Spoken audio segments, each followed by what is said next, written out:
Hello, hello, hello. Hello, everybody. Good afternoon in Japan. And good morning, evening, time zone, wherever it is over there. Hello. Hello, Uki! I say as if I Hi. just started talking to you and wasn't talking to you for the past, 20 minutes before stream started. Right. Yeah, but officially, for the live audience, hello, Uki! Thank you for hanging out today. Thank you for hanging out with me. Oh my god, I'm so excited. It's I'm also excited. I'm trying to not what is it? not be too excited. Trying to play it cool. In my mind, I'm trying to separate character from person. Right. Of course. RP characters are not the person, but it is the person who makes the character. And I don't think anyone else in that server could have played Viola the way you did. Just to put it like that.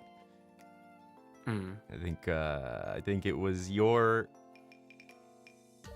acting or your you as Viola made Viola, right? And you, as yourself, made Musashi/Andy. Yeah. Oh my god. What an experience. Yeah. Actually, should we do a proper introduction? A proper introduction. Let's do that. What's your usual introduction? Me? Yeah, what do you usually do for introductions? I just say, hi everyone, I'm Uki Violetta from Niji Sanji Ian's Fifth Wave Noctics. Yeah. Okay, yeah, no. Hi everyone, I'm Amikoto Ash from ASTRALINE. Yeah! Yeah. I'm, I guess my theme is a yatagarasu. Have you ever heard of that, Uki, the yatagarasu? No. Do you want to explain? Sure. It's a, yes, they have 3 legs. They're a crow with 3 legs. So if you see my model, I know you can see 2 of them. Everyone wants to know where the 3rd one is. That's a reveal for somewhere down the line. It's there somewhere. But Whoa. whoa. Whoa. Yeah, that's the joke. Everyone is begging me for that 3rd leg reveal, and I keep making them wait. I see. It's got to be special. It's got to be a really. I only debuted 2.5 months ago, December 14th. So come on. It hasn't been long enough for that yet. Yeah. In that case, yeah, everyone has to be patient. I gotta milk that. There's this great Japanese word that I love called jirasu. That means to make someone wait in kind of a teasing way. Like when they want something, they want it, and you purposely make them wait for it. Oh, okay. I should write that down. It's very good, yeah. Jirasu.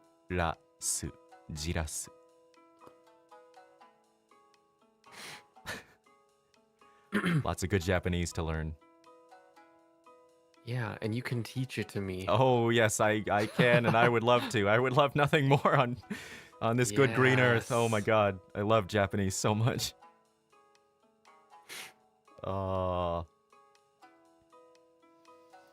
But you've been studying Japanese, right? A little bit? I'm trying. A little bit? I think my Japanese level is very survival. Survival? Yeah. I can survive, I can do day-to-day things, but outside of that, wow. I need help. All right, well, you know who to call. Yeah, I do now. I have all the Japanese. Oh, wait, okay, so Yay. who fucking taught you the miso sheeter thing? Because that's such a Um, clutch pull right there. Like, that was the last thing I expected. I'm glad. I wanted to surprise. I could not I believe wanted to my surprise ears. you. That was wild. My Japanese chat, Oh my my god. Japanese viewers told me about it, and I Oh was my like, god. "Oh my god, you are so right. That will." My plan. I was like, I want to make him feel something, and then they mentioned that, and I was like, yes, that sounds awesome. And I think I vaguely like remember hearing about that, but I didn't fully remember, and I was like, oh my god, this is gonna be awesome. Yeah, that was that was fucking perfect. That was very good. Wow. Yeah, because that's a very classic, but kind of old school. It's not something that most people know about. It's like Okay. it's like a very old school way of like specifically the wife or soon to be wife saying, you know, please allow me to live with you and be your wife, basically is the idea that I will make miso soup for you every day. Which means let's live together happily forever. Perfect. But yeah, that was wow. That was a good poll. That was a good surprise.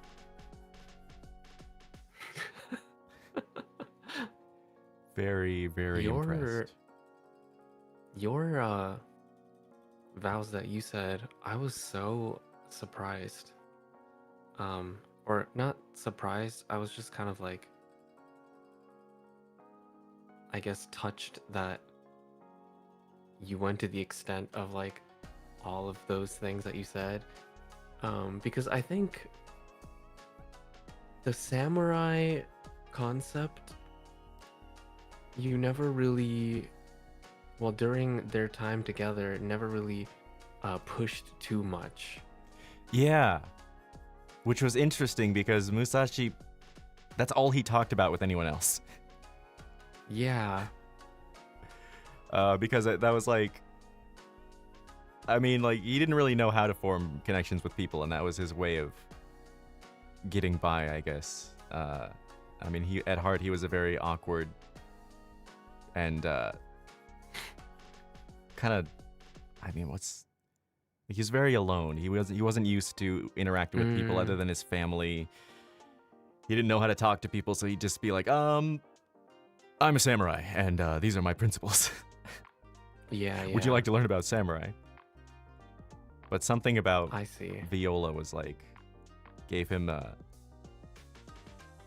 don't know. It was like easy. He was able to open up and just like interact as a person and kind of forget that samurai thing that he was using almost as like a shield, like a wall at times. It is very important to him and his character, but he was kind of using it to hide because he didn't know what to say to people. Okay. But yeah, I don't know what it was. Something about Viola was so easy to talk to, and like he felt like he didn't need that anymore. He didn't need to rely on that that samurai thing anymore. He could just talk freely. Wow. That was a really cool connection. Yeah, that's nice. That's really nice to know because I did kind of peek at some clips and stuff, and I didn't realize like how often you had brought it up with other people. Yeah. I because I knew that was the concept of Musashi, but I didn't know that the talking about it and like the code of conduct type thing was a crutch. Yeah, he kind of used it as a crutch, because it's weird. Like it is important to him. It is part of his character, but he would take it a little too far, and he would use it as a crutch, a little too much.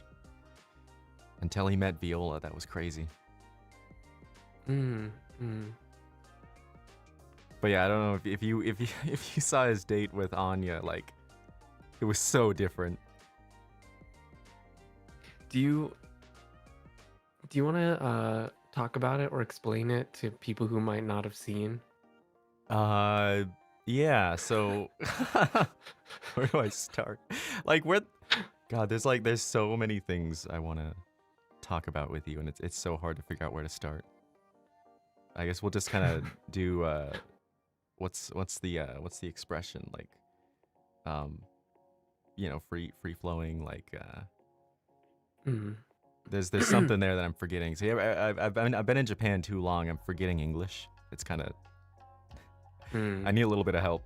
Like expressions and words won't come to me like they used to. Yeah, we can just go with the flow. Yeah. Go with the flow.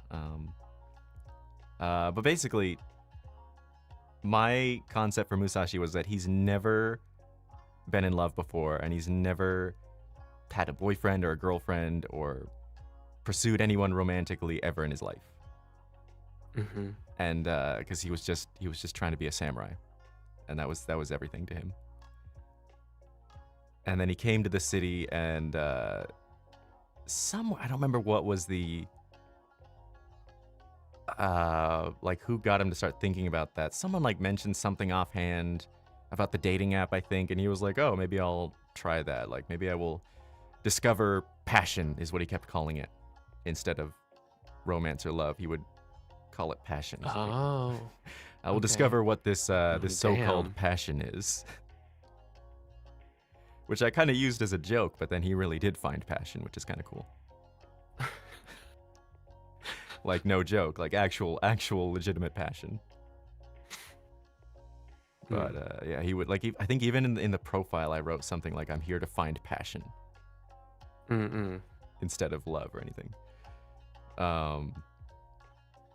And so he didn't know what he wanted or who he wanted to meet. So he just swiped yes on everyone except his family and coworkers. Okay. And then he would send them all, if he matched with someone, he would just send them a quick message, like a weird, hello, would you like to learn about the way of the samurai or something like that. And Anya was the first one with like a kind of open invitation kind of response, like sure, yeah, Okay. I'd love to, please let me know about that. and he was like, oh okay, yeah, let's do that. And they found a day, and they went to the amusement park, and he just kept talking about the samurai, and he goes off on the 7 principles, and it was just so different. It was like he felt like this very awkward person, and then Anya was very nice. Like she was very, very sweet, and I don't want to say playing along, but just like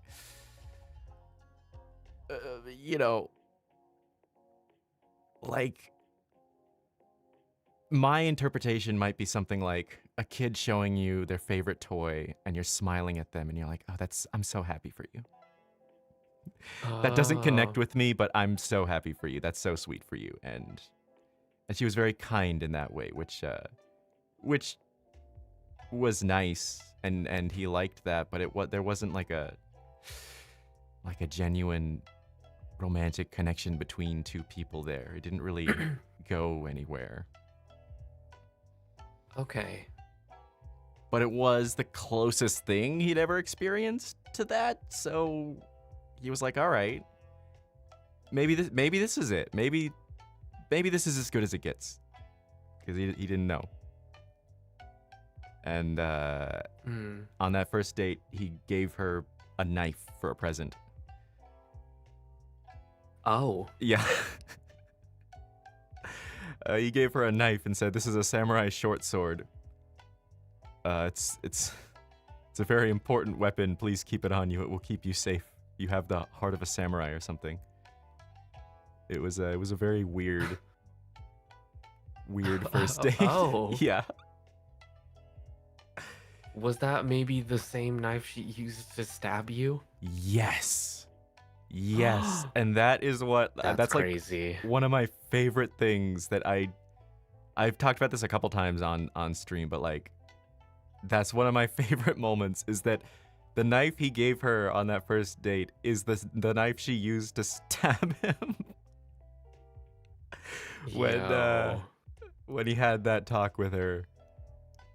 And that was such fucking Shakespearean poetry. I love that moment so much. That is wild. Right. Poetic. It's so good. So yeah, just to explain that a little bit, like skipping forward a little bit, once he met Viola and experienced this real chemistry that he didn't know existed until that moment, then he very quickly was like, oh shit, this is the real thing. I need to go make sure that Anya knows this isn't like, okay, we went on one date and I visited her at her workplace once, but like we never made anything official. We hadn't talked for a little bit after that, but I just wanted to make it all clear. I wasn't sure what she was thinking, and I actually thought that conversation would go well. I didn't think she was gonna be so mad. Like I said, I had there's somewhere like at the end of one of my streams. It was after VioZashi's first date. The stream ended, and someone in chat was like, "So, what about Anya?" And then I was like, "Oh no, it'll be fine. I'll just talk to her tomorrow, and I'll be like, hey." So I went on a date with someone else, and I think I found what I really want, and I think I'm a homosexual, and it was great, but it wasn't love, and I was like, she'll understand, she'll be cool with it, she's cool, and she was so mad, rightfully so, because from her perspective, but she had no idea, like. She thought that things were going well and would continue to go well, and then suddenly she found out about Viola and Musashi's date because that was like everyone was talking about that. So oh my God. She heard about it before I could tell her about it, and so she's just feeling like she was thrown fucking to the roadside, and Musashi comes up to her like, hey, and she's like, I don't want to fucking talk to you. What? What are you doing? And I had to quickly be like, no, I'm sorry. I just, what I felt with you wasn't love. I've realized what love is, and also I think I'm homosexual. And but if you need to get that anger out, please do it. I'll take a few punches, and it was a lot more than a few punches. It's like beating Musashi to death, and then at the last one, she's like, oh, this will be good, this will be very poetic, and she took out the knife and stabbed him, and I was like, holy shit. I don't know if you realized that the way you phrased things in that conversation did not make it any better. I realized after the fact. Okay, I was like, this must be a choice for the character, like that. This is Musashi as a person. I mean, yeah, it was me playing Musashi. Musashi he's not super far from me, but he's not me. He's a much more stoic, less expressive, exaggerated version of me. Of course, he's got certain obsessions that I don't have. I also have a lot of awkwardness. I did tone it up for him more because I felt he would be even more awkward. So it was Musashi, also a little bit of me because I'm also not great at those kind of conversations. But he's even worse. So it was me letting myself be the most awkward I could be because I'm like, Musashi doesn't know what the fuck he would say here. Yeah. But that was that was so fucked up.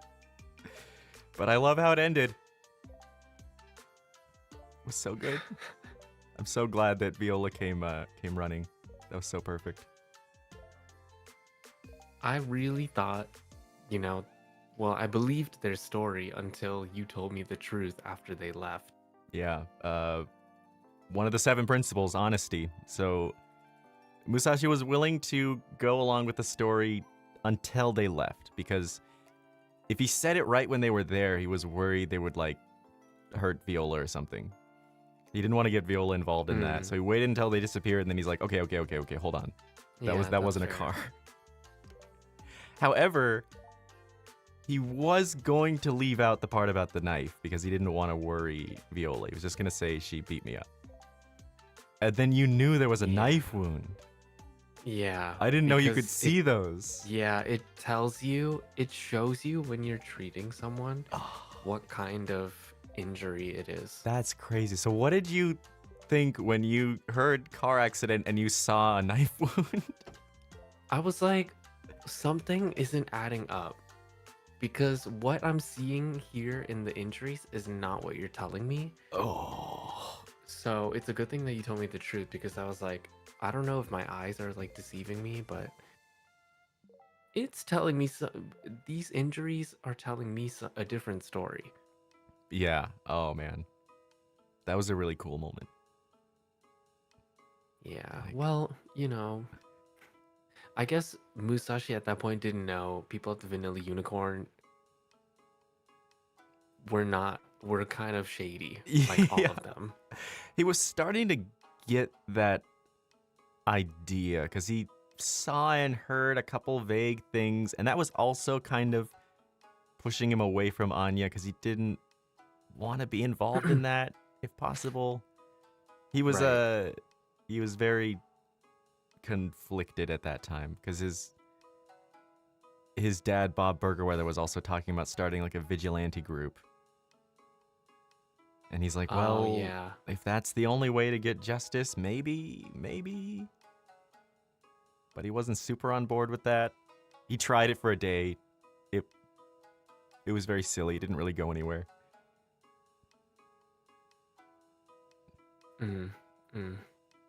But yeah, I mean, after the crime mafia seemed to target Musashi's family like more than anyone else. Yeah, it was mostly because of Bob. Yes, it was all because of fucking Bob. It was Bob. Starting fights with Lucas the entire time. So yeah, that made Musashi want to do something about crime, and his first thought was LSPD. He wasn't sure if they had the time to train a rookie. And then out of character, I also wasn't sure because I knew the police got training before the game even started. They had like 2 days of training. And I'm like, EMS did too, right? Yeah, EMS had training beforehand as well. I couldn't be part of those trainings because I was packing my life away. So, I had to learn kind of on the fly. Oh shit, wow. And then you became a doctor. Yeah. That's wild.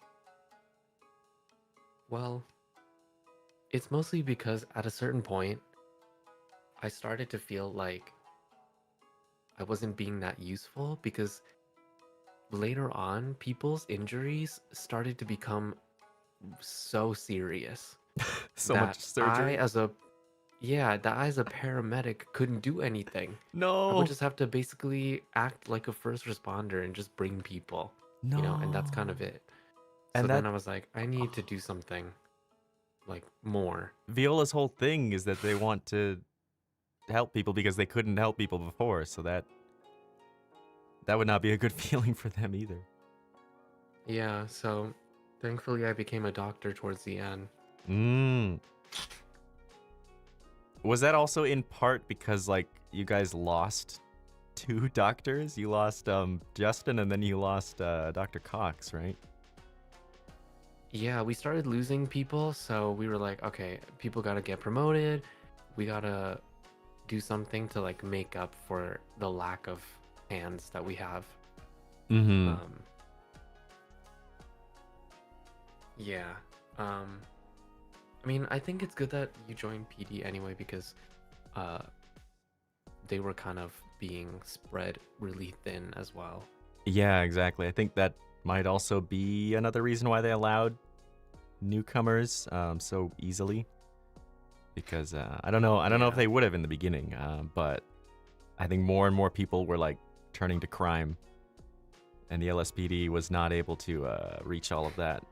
And so I kind of went to the LSPD half thinking, this probably won't work out, but it'll be an interesting character moment. He'll try to join the LSPD. If they turn him down, he'll go all in on the vigilante thing. Oh, okay. Was the idea. But then they're like, no, show up tomorrow morning. We'll have you try it for a day, and if you do well, then you're an officer. And I was like, oh shit. And that was so. Until then, I had been playing like half days. I wasn't committed to waking up 8 a.m. Japan time every day. Right.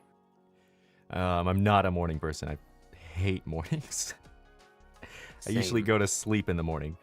But the chief said, come in. When I went to the LSPD, the chief said, we're busy today. Come in tomorrow morning and we'll see what happens. And I was like, well, shit. Morning it is. And I set my alarm for like 7 a.m. Oh my god. Made sure that I was up and got in the morning, joined the, they have like a morning roll call kind of meeting thing every morning. Joined that, and the chief put me into a vehicle with two officers, and they just took me around and like taught me how to be an officer. And that went really well. And I'm so glad that I did that, because I don't know if VioZashi would have happened if Musashi wasn't in the PD. I mean, I can't say for sure, but I know that that was a pretty big part of their connection and like things they talked about and related to.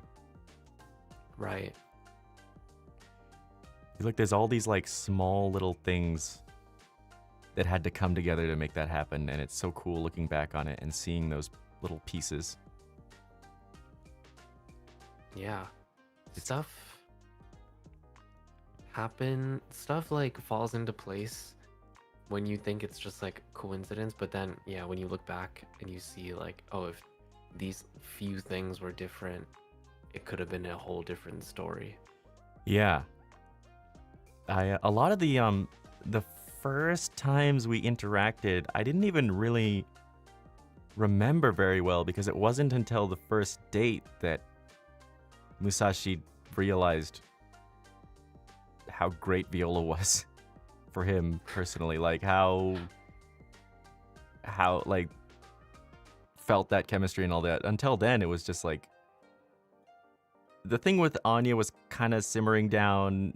He didn't expect it to go anywhere, but he also was like kind of settling for it, like maybe it'll go somewhere, maybe not. I don't know. I'm LSPD now. I'm way too busy. I'd stopped using the Spark app really, because it just wasn't time. Yeah. And then what was it? The very first time they met was because some very cool person made some timestamps in my VODs with like VioZashi first meeting. Oh. And stuff like that. And so I went back and I watched those yesterday and was like, oh my god, I forgot about this. Because at the time I didn't know that Viola would become so important to Musashi. And I didn't like, there was other things on my mind. It was crazy. Kina! Thank you. It was Kina, apparently. Thank you so much, Kina. Oh my god. You're the GOAT. Yeah, so it was at the Vanilla Unicorn Musashi was just like walking by randomly. Right, it was because he went to the island with Finana. They happen to have the same card. Which also, Musashi was not supposed to be on that island. What? He did not get a card. So this is another crazy coincidence. What? That first meeting would not have happened if not for this coincidence. So Musashi's little sister Tara got a card. But she doesn't know English. So she's like, Musashi, what is this? I can't read this. And so I had to read it for her and figure it out. Like, oh, you need to be at this place at this time tomorrow. And she's like, I don't have a car. I don't know where this is. And I was like, all right, I'll take you there tomorrow. And I had to get up pretty early that day too. It was early. Get her there the next day. And so Musashi sent her there. And he knew he wasn't invited, so he didn't go in. But he's worried because this is his sister. So what he does is he climbs on top of the warehouse. And he's like army crawling on the warehouse, trying to listen in on what's happening. And then one of the game masters, or rather a mod, right, shows up on the roof. And Musashi's laying there, fucking army crawling. He's like, And she's like, what are you doing? Get inside. And he's like, I didn't actually get a card. I'm sorry. I'm worried about my sister. And she's like, oh, okay. Well, then join the game. And he's like, wait, what? No, I didn't get a card. So, and then she just teleported him into the warehouse and said, you're joining. Oh my God. What? Right? I'm like, what the fuck just happened? And so he joined the game. It was him, Tara, I think the judge, Hella Butte, and Finana. And so because he met Finana during that island, then when he went to the Vanilla Unicorn and he saw Finana, he stopped and talked to her and said, hey, how you doing after the island? And then Viola was there. And Viola hears Finana say something like, oh, Musashi. And then Viola said like, oh, Musashi, I think that's the guy I matched with. Yeah. And we had like a brief introduction there, which never would have happened if that coincidence didn't happen. Holy shit. It's actually insane, like the tiny little butterfly effects that happened. Wow. Thank you to the mod who fucking forced you into this life or death game. Good God, it's insane. Except, okay, so I saw some clips of you guys' island journey, like your fucking Hunger Games shit over there. It was nothing like that for me. Nothing like that. Oh my God. I almost feel bad, like you guys were fighting for your lives. What? How did it go for you guys? We didn't see a single other person the whole time. What? Not once. And okay, we climbed up onto a tower to get a lay of the land and look around. And then Finana fell off the tower and died, was bleeding out. And then I was like, oh no, what do I do? Oh, I'm sorry. I wish I was an EMS and I could help you. I can't. She's like, I'm an EMS. Not the only EMS passing out. Did your team make it off? We did, yeah. Because Dr. Sable John Jacobs carried us. Oh my God. Like literally, like people got knocked down, but he carried you guys? Yeah, so like, I didn't know this until I saw a post showing everyone that got invited and who had each card. Right. It was like it was supposed to be every single card was a team of 5. Yeah, but people didn't show up. For some reason, yeah, people didn't show up. So for my team, it was 3 of us: Dr. Sable John Jacobs, Dr. Sayna, and me. And oh my God, we were missing 2 people. there was another team. I think it was actually like Justin, um, with another person, Oh my and the rest god. of their team didn't show up. So the mods told them to join a different team. So at Oh. that point, my team of 3, we were so disadvantaged. Yeah, that's crazy. So did So only we're already in fight and flight mode. Or sorry, yeah, fight or flight in like as soon as we spawned Hmm. in. And there was just people like the first thing you did, you ran into people. Um the there was a team next to us. Oh my god. Next, I didn't jeez. realize Yeah, I didn't realize until I like went out on the road and I was like, "Oh my god, there's people there." Um what do we do? And that's when we started planning. And Oh. Did yeah, did because you shoot first? Ask questions later? well, the thing is when we looked in the boxes, they gave us, some stuff and then they gave us a gun. Yeah.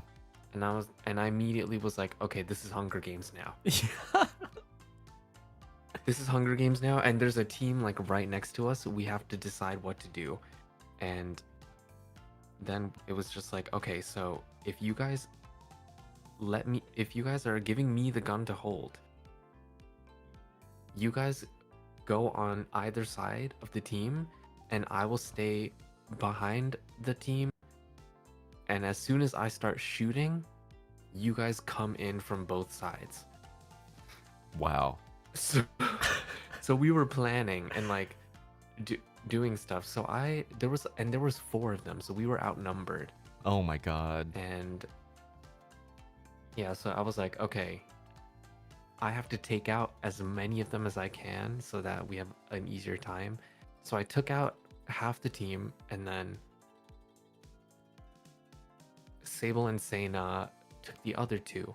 But at Wow. that point, Sena got downed pretty fast, um, because the other team also were using their gun too. Oh. Um, they shot me a lot, but I stayed up for a while. But then I ran out of bandages to keep me from bleeding out. Oh no. So yeah, but I was holding Sena, so I passed out while I was holding him. Oh, and you're still holding him while you're passed out? Yeah. Oh, I So didn't the know you whole could do time that. after that, Sable was carrying me, and by extension, Sena. Strong boy. Yeah. So all Wow. he had to do was just pick me up and Wow. just carry us around because I was already holding another person. that's insane.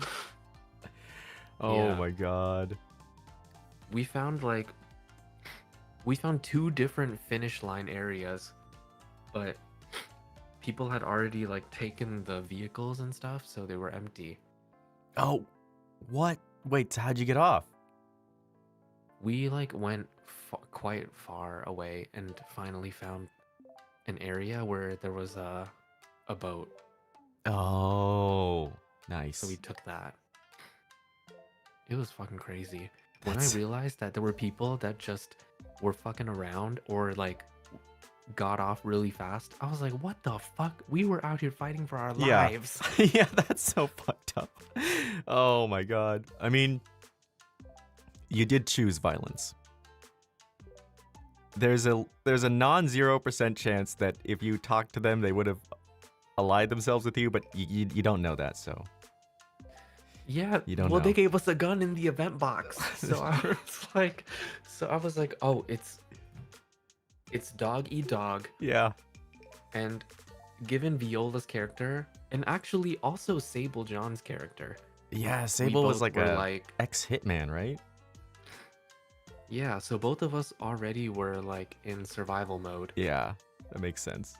It's so funny that you're just like, okay, we gotta kill him. It's the only way. It is the safest way. Yeah. It's the it's It's the kill or be safest choice. killed. Yes. Oh my god, yeah. I carried Finana and ran around the island until we found a boat. And then I put her on the boat and was driving away, and then she just disappeared.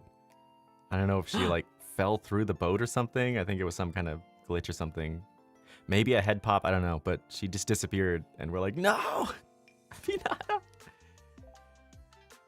But when we got to the beach, we found her there. I think the mods decided that it was like a glitch, and she escaped. They gave her the escape.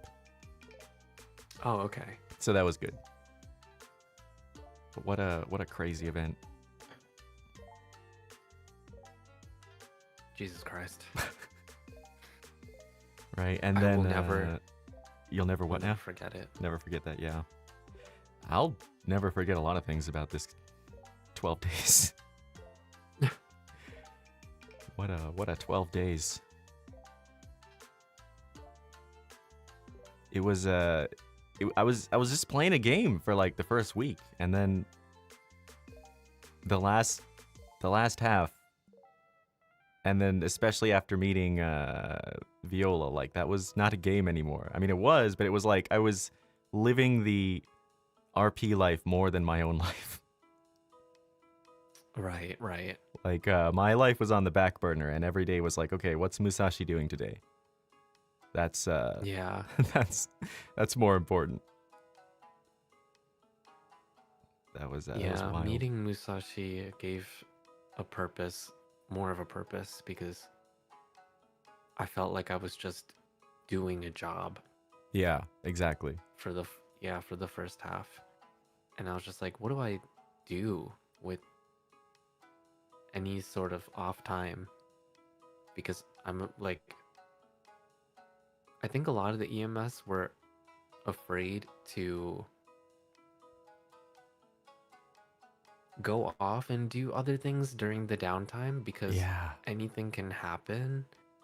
yeah, And usually when stuff happens, it happens all at once in like an influx. And so yeah. it was nice to have a reason to purposefully go Mm. off duty instead of just thinking like, oh, it's a bit quiet now, let me try to do something. Yeah, exactly. Oh, that's so true. Anytime,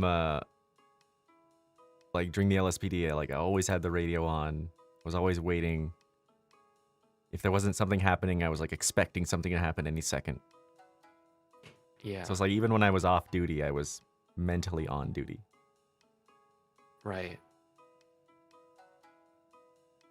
But yeah, after Musashi met Viola, he was like when they went on their dates, he was like, I need to turn this fucking radio off. This is getting in the way. Yeah, exactly. I think that was probably the first time he turned off his radio while like not actively working. Was somewhere Oh. on I don't know if it was the first date or the second. The first date he definitely turned the volume way down. Mm. I don't remember if he completely turned it off or not, but somewhere down the line he was like, someone else will deal with it. There's other officers. Right. It doesn't need to be me right now.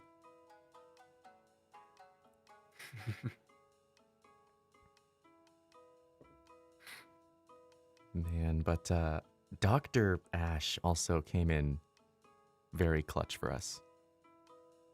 And that was something I also forgot until I rewatched it in the VOD. Another marked time code. Dr. Ash actually encouraged Musashi to respond to Viola on Spark and invite them out on a date. Oh, Yeah. what? Yeah.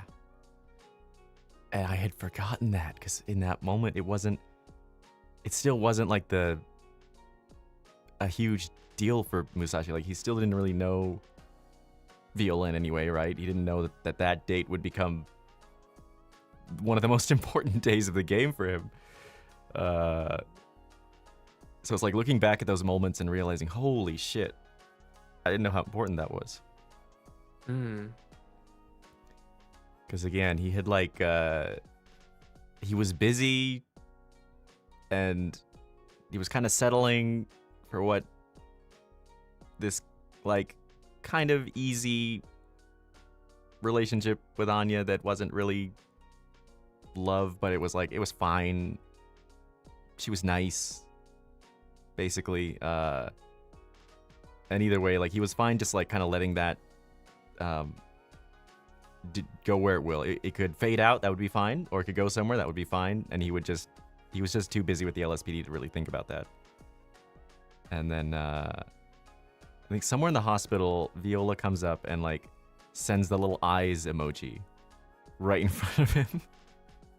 Yeah. Which is very cute. And he's like, oh.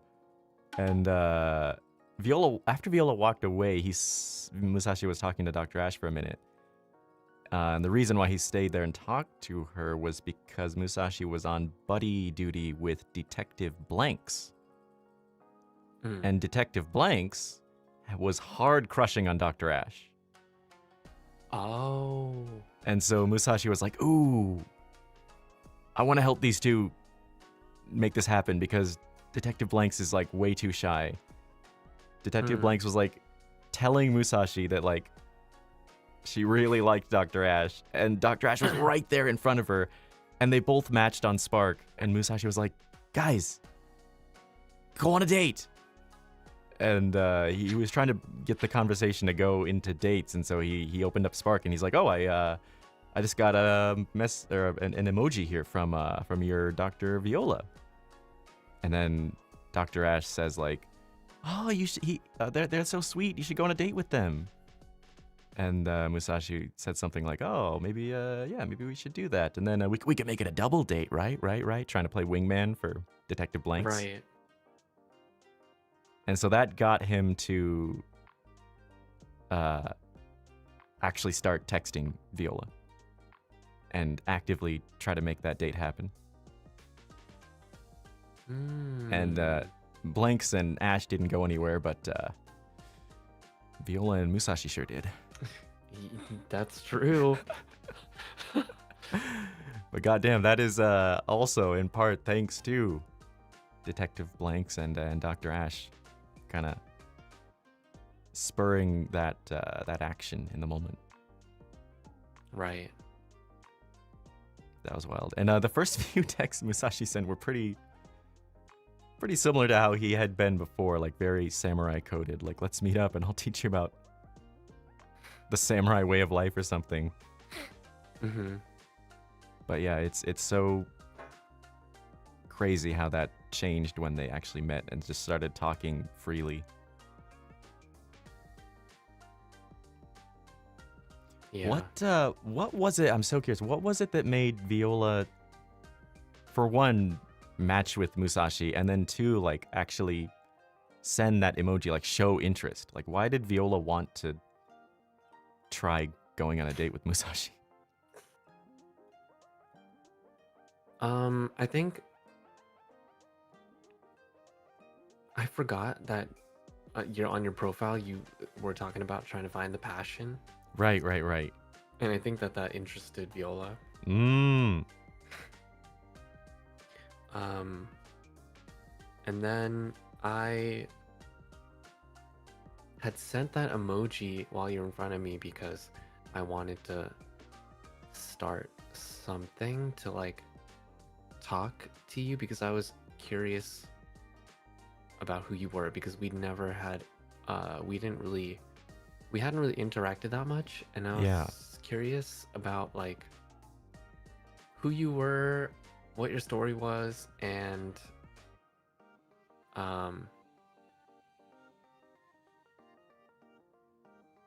what it would be like to talk to somebody who's like so into being a samurai. Because everyone else that I had matched with were kind of just they weren't really reciprocating, or they didn't really I guess you were more of a mystery. Oh.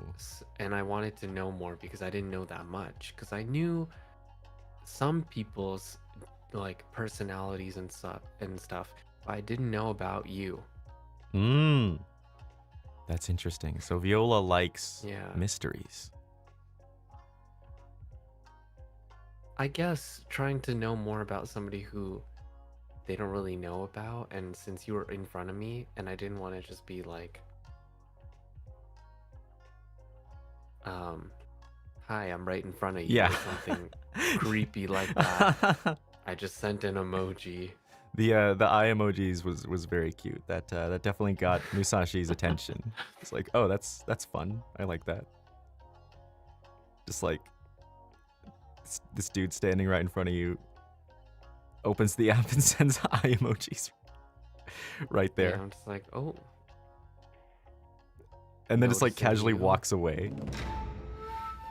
Yeah, That yeah. was good. That was good. Well played. Well played. That was also very important. Because again, I think if Viola hadn't sent that, I don't think it would have gone anywhere. That's yeah. And I think we didn't actually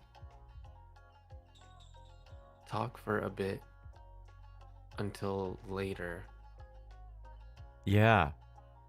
It was like after Musashi finished chatting with the detective and Dr. Ash, and then we got back in the car, and then he pulls out his phone.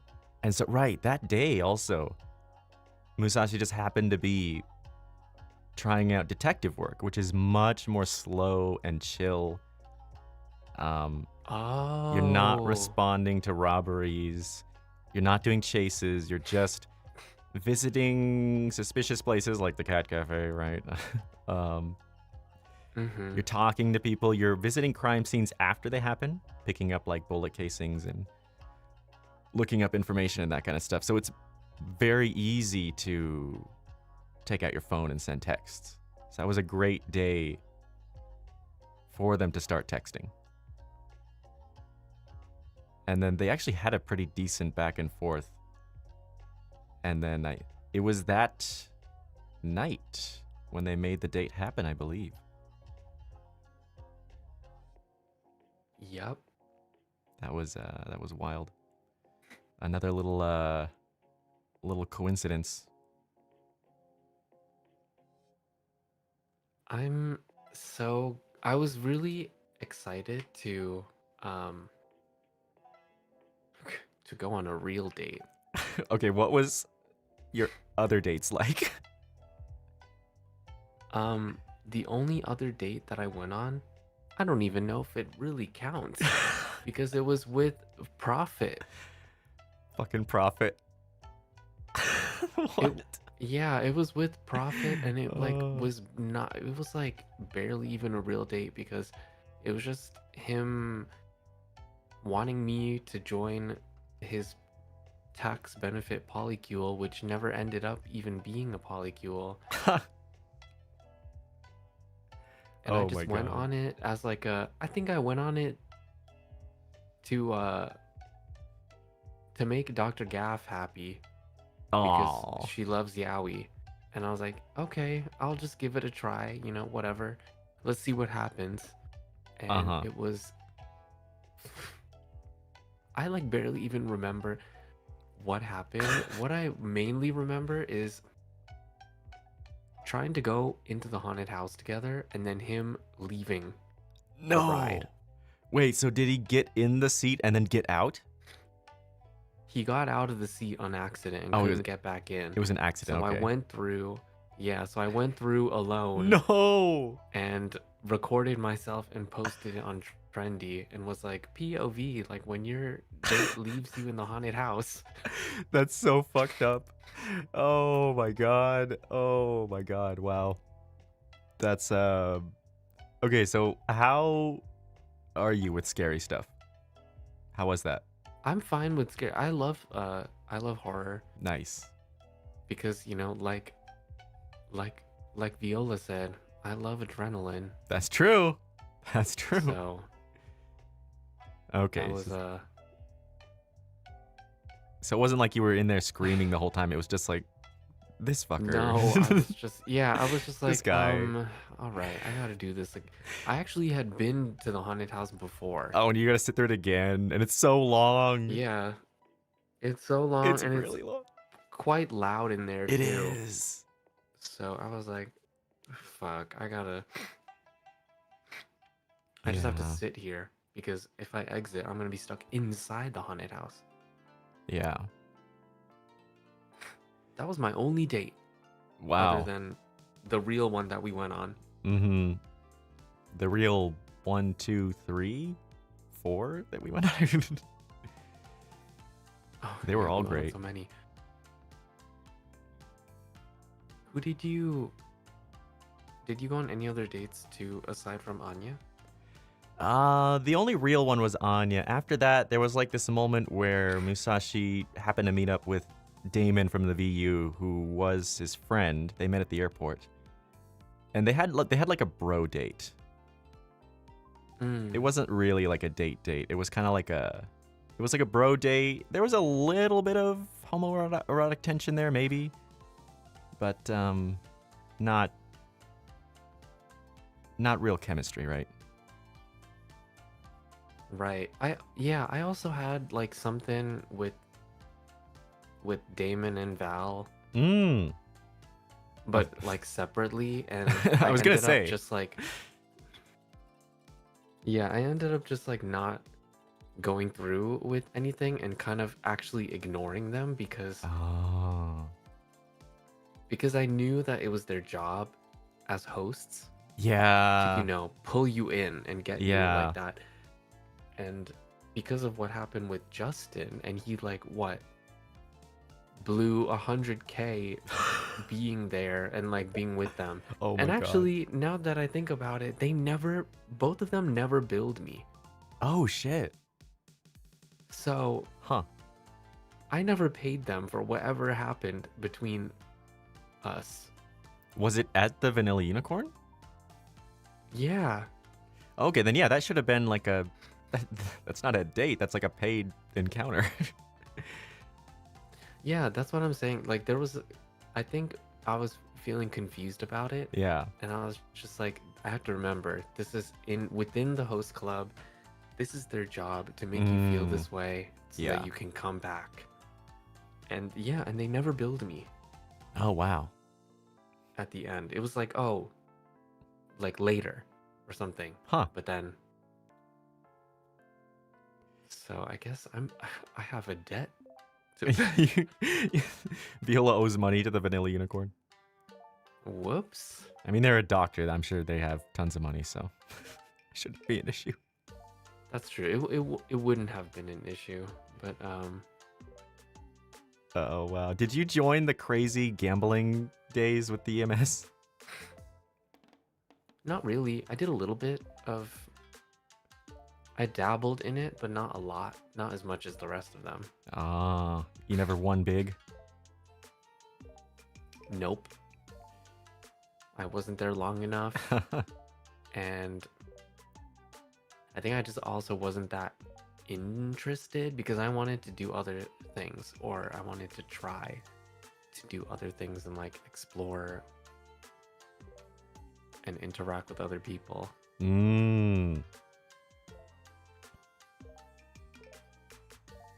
Yeah. One of the Musashi made a point not to take Viola to the amusement park because he wanted to have more.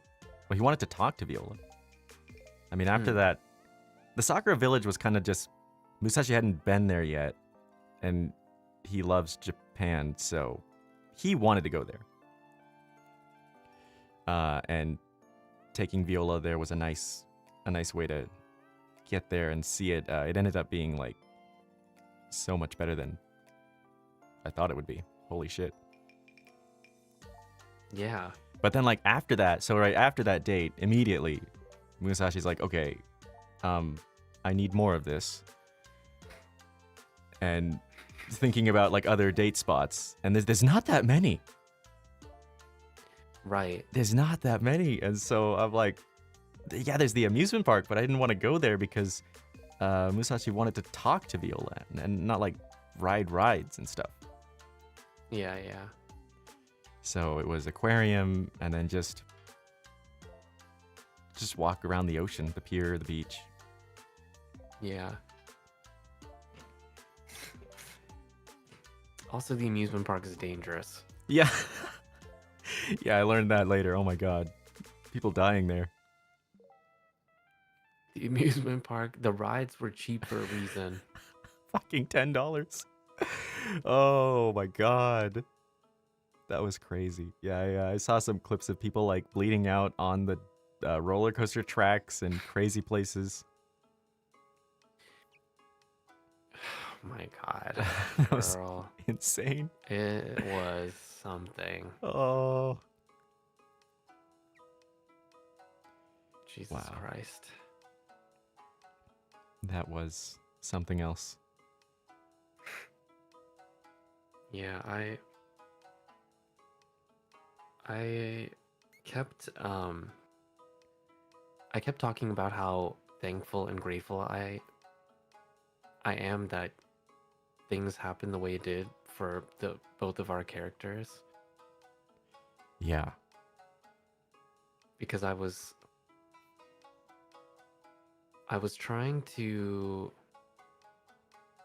find a way out of the routine that I was doing as Viola, Mm. and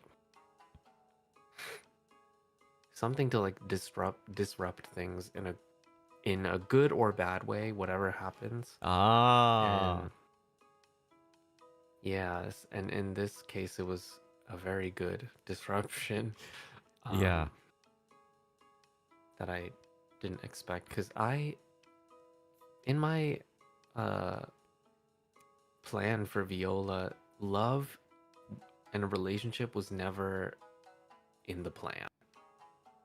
Yeah, I feel that. Yeah, I didn't know that would happen, but it was a very welcome development. Yeah, that was insane. I never imagined. There's something that like I mean like that real and like sweet and intimate. That was like I never planned for Musashi to fall in love. I thought maybe if there was a romance subplot, it would be more silly than anything. Was not Yeah, I expecting thought that too. anything to be serious. Yeah, it was so real. It was so real, and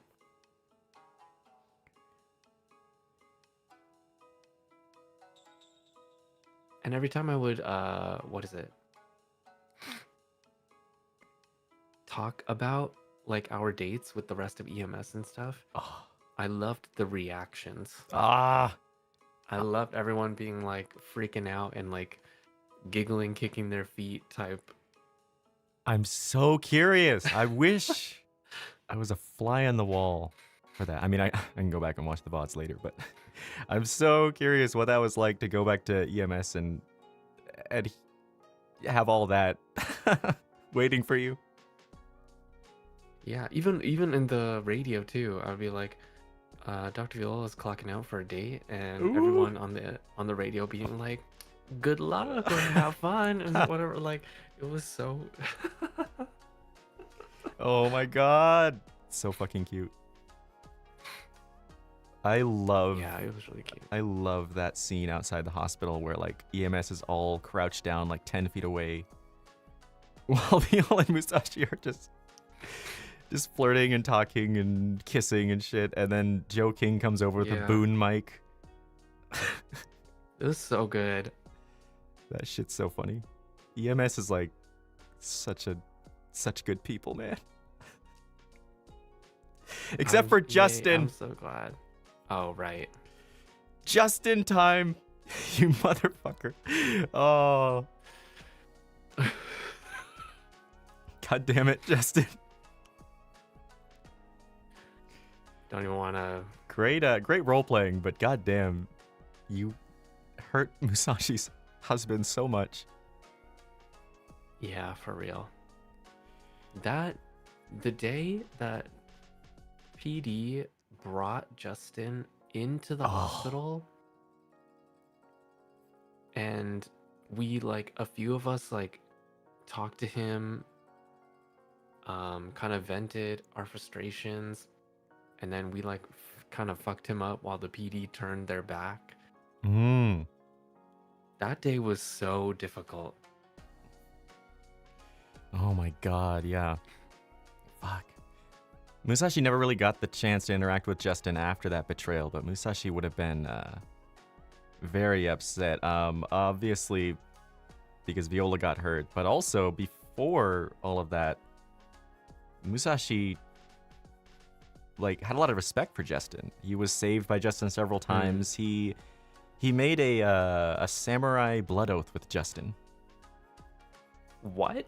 Yeah, it's like what samurai do for their lords, kind of. Like what you normally do is you each like cut your finger and you make like a blood sign basically on a contract, and it says, you know, I owe you my life and I will swear to protect you, basically.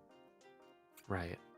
Whenever you need me. And so because Justin had saved his life so many times, and his family too, and he respected Justin a lot, and he thought Justin was a good, respectable man. He's like, I want to form a samurai blood oath with you, and they each punched each other. Justin went a little crazy with it. It was funny. Oh. He punched a few more times than he needed to. It was like, one is fine, and Justin just kept wailing into him like, okay, you're stressed. I can see that. Oh my god. But yeah, we never got the chance to, I guess, talk about that after Justin betrayed him. Betrayed everyone. Yeah.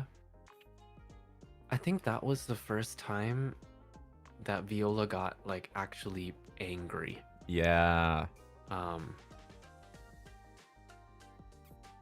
And I still, and even during that time, there was so many dispatches coming in and stuff that I just had to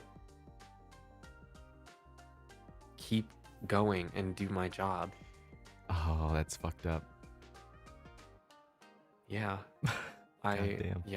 The clip, somebody clipped it, and it was just like, it's like me in the hospital car, me in the ambulance driving a patient, talking about some stuff, and then treating them, talking to them about things that have happened, and then I leave, and then Sena is there, and I'm talking to him and being like, bro, and then it's such a blur because I was trying so hard to just keep my composure.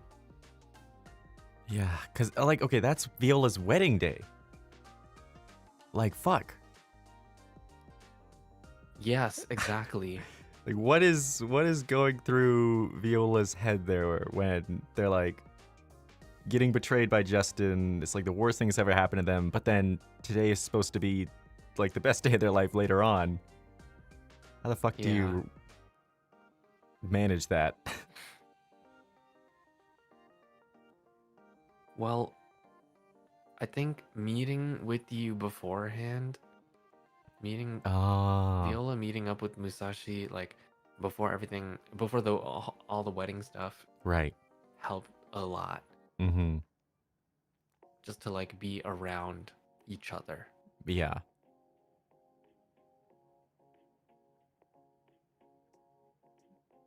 Yeah, that was good. Musashi just wasn't sure what he could do, but he wanted to, I don't know, do something. Just listen. Hey, I'm here. Yeah. But yeah, I'm glad the wedding was still awesome despite all that. Yeah, the wedding was still awesome despite everything Yeah. that was happening. Yeah, holy sh. Oh yeah, there was a lot of OOC shit too. Oh, when you head popped at the wedding, I also head popped at the exact same time. Did no one else's head pop? Yeah, see, that's the thing. I thought everyone did. I just assumed. I was like, oh. I thought everyone did too. And they didn't. It was just us. What? Yeah. And I guess What people were saying we went into the gay dimension or something. Oh my god. So Viola and Musashi are standing up there at the altar or whatever in front of the shrine gates, and both of them just vanish. And the entire crowd is there still. And Bob Bergwith is still standing there, and they just disappear. I guess a few other people did, but not everyone. That's so funny. That's so funny. And it was the same time too. Oh my god. That's I mean, but honestly, like I'm glad because it would have been very sad for one to go and leave the other standing there like, where's Right. my fiance? Yeah, and when I came back, Mm. Jesus Christ, there was like there was, what is it? I couldn't see any of my UI. Oh shit! Yeah, that happened to me a lot too in the game. I couldn't see anything, but I didn't want to risk having Aw, to keep going, yeah, and I really wanted the wedding to just continue, and I was yeah. like, you know what, I'm just gonna keep. And then I realized that, towards the end, when it's like time to be like, oh, you may now kiss whoever, and I Mm. was like, uh-oh, I can't see if you're sending me Oh shit! So you had to like an guess emote chair. So and just. I guessed, Oh and I shit!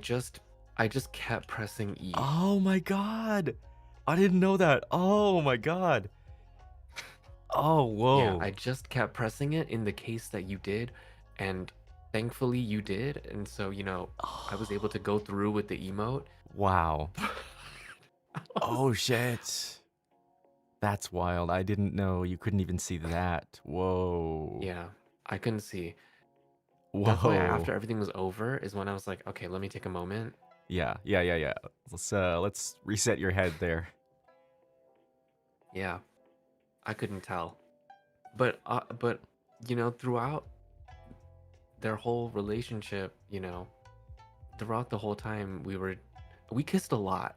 Yeah, sure We did. kissed a lot, and so I figured and guessed that would, Oh, you knew that would the be timing. happening.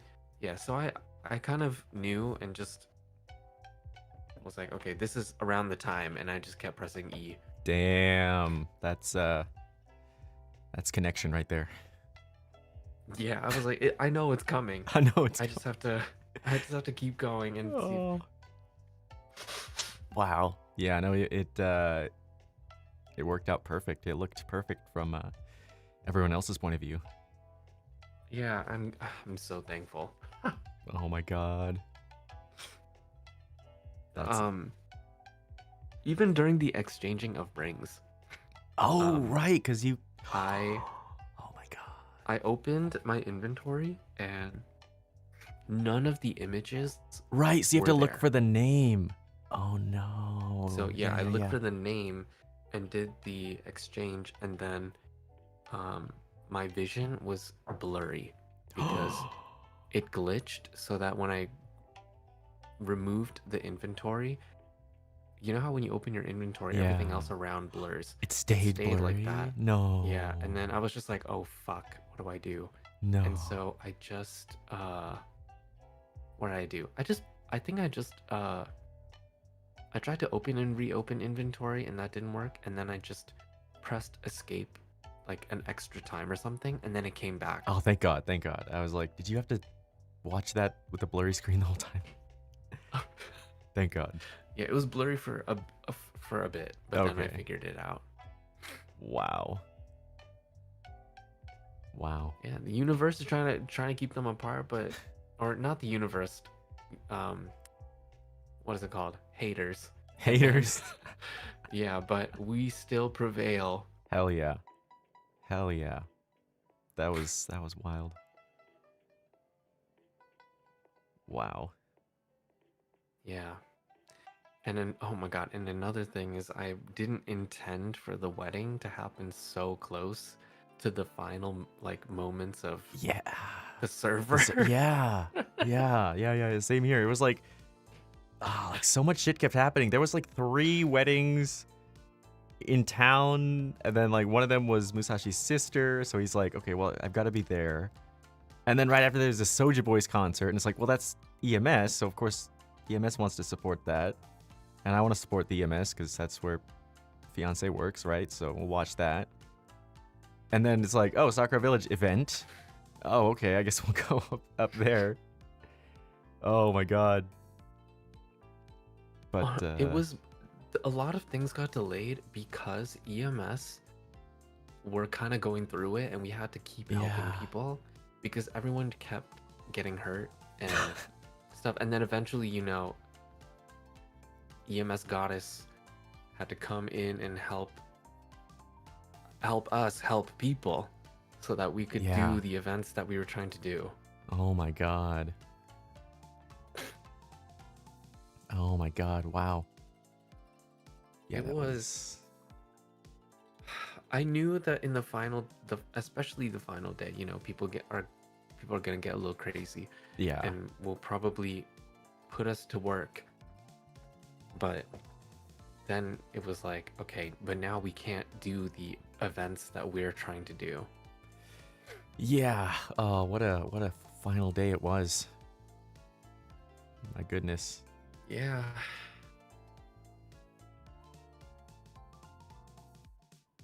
But that was definitely a nice chapter to end on. Yeah, I remember somebody in my chat was talking about like, oh, they're gonna have like an Armageddon wedding. An It's Armageddon. gonna be like, yeah, like it's gonna be the end of the world. Oh and they're gonna get no. married. And Yeah. it's gonna be like, No, it's And not I the end of the mean- world for them. Yeah, exactly. I was like, guys, I want it to be open-ended Mhm. and not like, the end of days or whatever. Yeah, they're on their honeymoon right now. Yeah. That's also why, even though we had they reopened things for us, I didn't Yeah. go back in.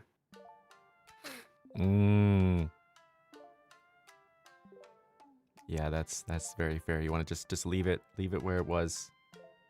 Yeah, I wanted to leave it where it was, and as tempting as it was, I was just like, I'm ending it there and Yeah. leaving it open-ended so that there's closure for this character. Yeah. Yeah.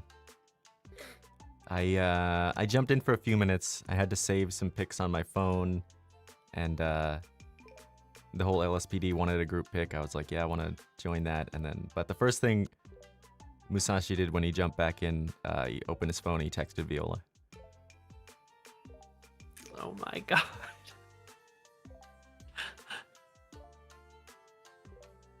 I believe he said, I love you forever, Purple Heart. Oh my god. I'm gonna cry. It's all right. Big tears, big tears. Good tears. Happy tears. You know what? Oh my god. You know what was really nice? Role-playing a healthy relationship. That was very therapeutic, I have to say. That was so nice. Yeah, it did feel really nice. Because that's not something you always get, and it was nice to be reminded of what that looks like, I guess. Yeah, true. It's fucking nice.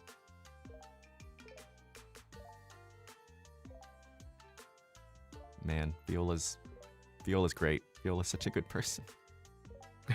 I was so worried about how Viola would react to Anya. I was like mentally preparing for at least a lecture, if not a fight. Like I was Between ready. us? Yeah, like Ah. I don't know what I was preparing for, but I was definitely worried. Yeah. I mean, of course, I didn't know what was going on, so I just arrived. Yeah. And was just like, what happened? and then they just lied to my face. Yeah. Got hit by a car. But then, yeah, I mean, after explaining everything and then just saying like, okay, yeah, they got the shit kicked out of me, but it's over now. I guess that's what she needed. I said what I needed to say. And I just want to put that behind me now. And then Viola was like, all right, let's go. And that was it. That was Yeah, 'cause really nice. all they cared about was just you and your safety. Yeah, that was super sweet.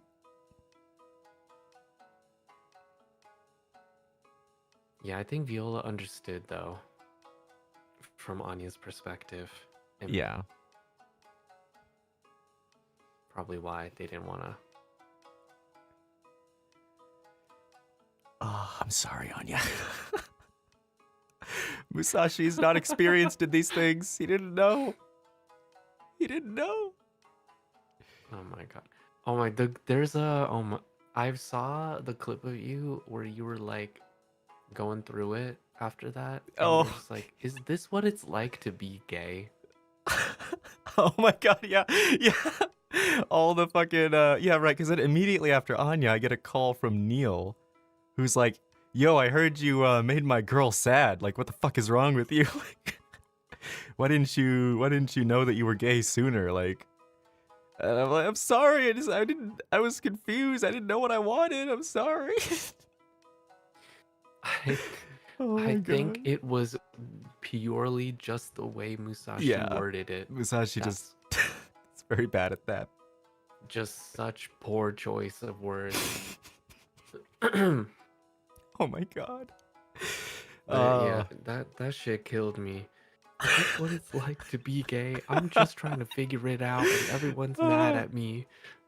Oh my Oh God. my god. Jesus Christ. Oh, that was so fucking funny. Oh. Oh my God. That was fun. Oh. You know, it's crazy because yeah, Musashi was so bad at talking with anyone except Viola. Something about Viola like stabilized him and helped him just relax and be natural.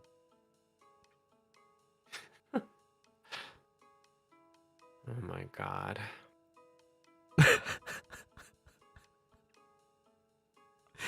Oh man, I heard that I heard secondhand from Anya's player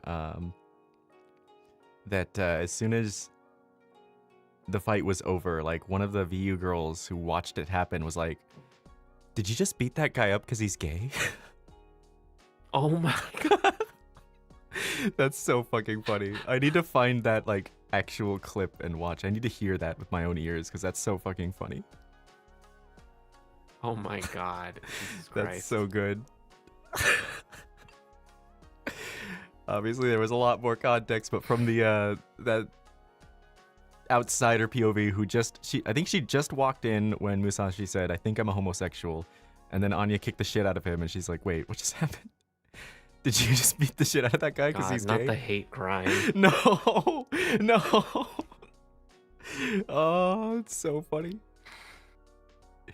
That's so funny. So many good moments.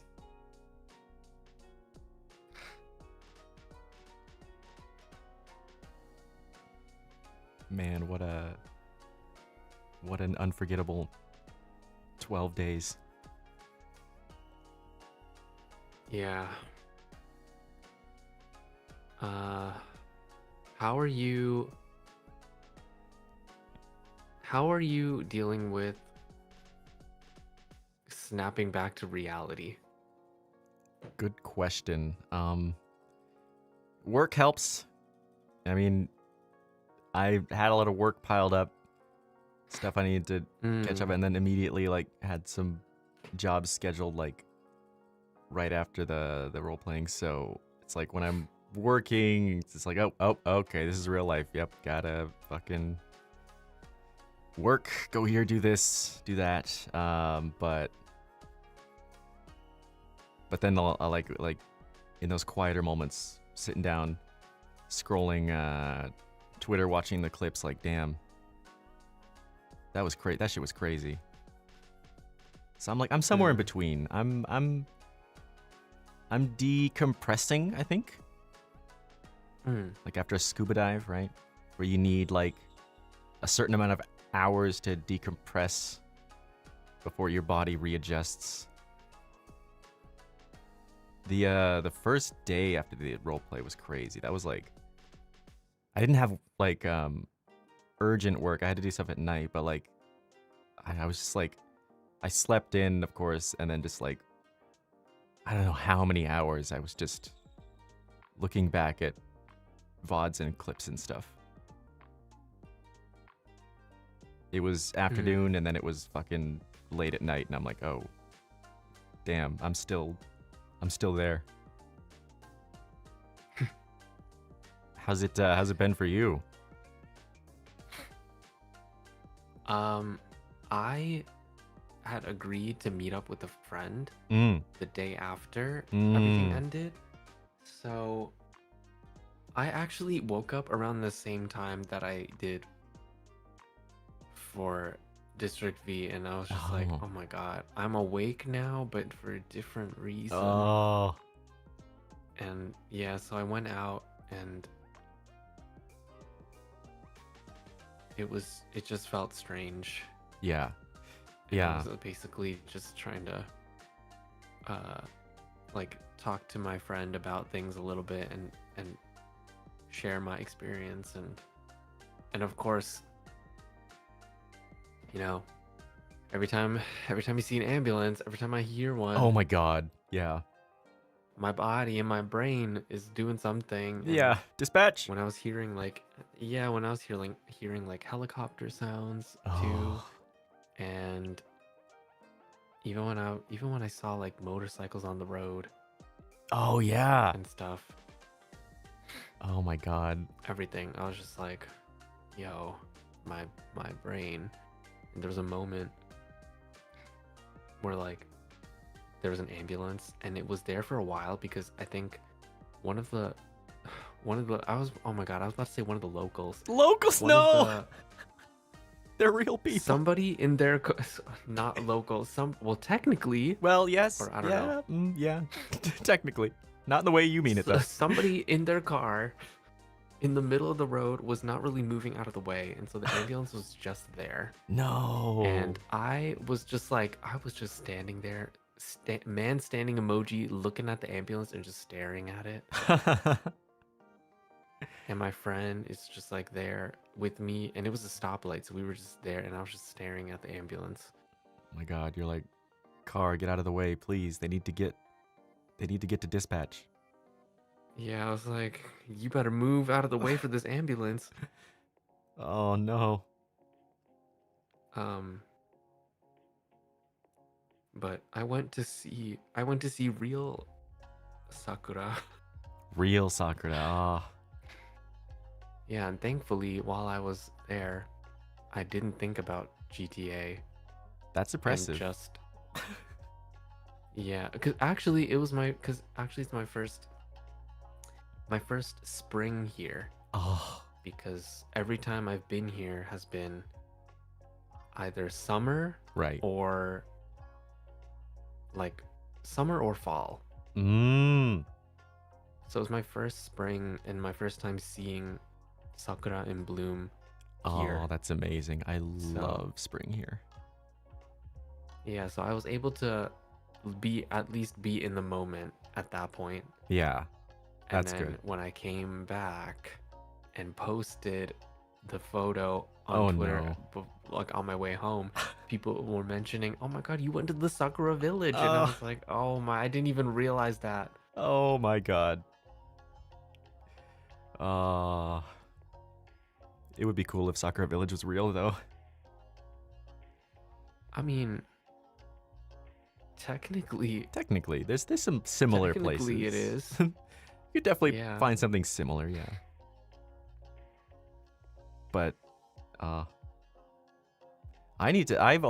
since GTA, I've only left the house for work, so like I need a fucking not work day outside. I need to see some Sakura.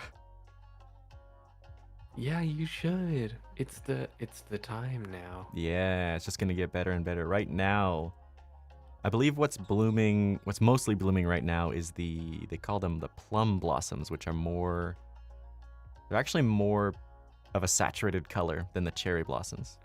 Cherry blossoms are almost like a white, barely pink white. And the plum blossoms are super pink purple kind of. Yeah. So in the Yeah, I next, saw like different yeah, kinds. it's gonna get better and better. In the next like 3 weeks or so, it's gonna hit peak sakura season. There's gonna be the floating like white pink petals in the air everywhere. They're gonna be like covering the ground. It's so cool. Mm. Oh my god. We could make VioZashi's first date real. We could. We gotta go see Sakura Village. See, the thing is though, okay, all of these like really nice kind of Sakura Village looking places are so popular. That's They're true. full of Yeah. people, and I hate that. I hate people. I'm just kidding, but not. No, I need No, my I get it. quiet. I don't like swimming through a crowd.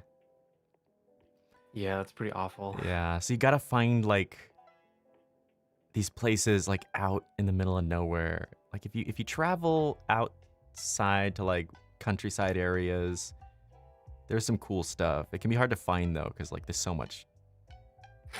Mm. It becomes so spread out. Yeah. But yeah, it'd be nice to find somewhere quiet you could just walk through and see a bunch of sakura.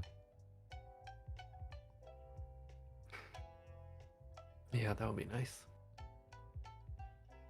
Man, but yeah, this is definitely my favorite season, easily, in Japan. And it's so short. It's so short and sweet. As soon as the sakura goes like full bloom and you see it everywhere, you've got like maybe a week until it's Yeah. very noticeably disappearing. Mm. It's a cool metaphor. You get this.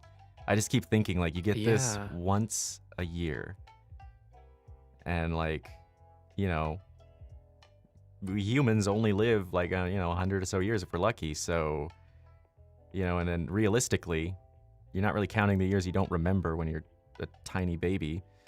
So what? Maybe you have like, you can see this beautiful thing. If you've lived in Japan since you were a kid, maybe 70 times. If you don't live in Japan, or if you moved to Japan, recently, maybe you only get to see it 30, 40 times in your life. And that's not a lot. Mm-hmm. It's crazy to think about. Yeah. So Yeah, yeah, it's very special to you gotta see make them. spring count. If you can see spring here, definitely go outside and look at it, burn it into your retinas. Yeah. And remind me to do that too, because I don't go outside enough. I want to go outside more. I try, but it's not enough. I need to get out more.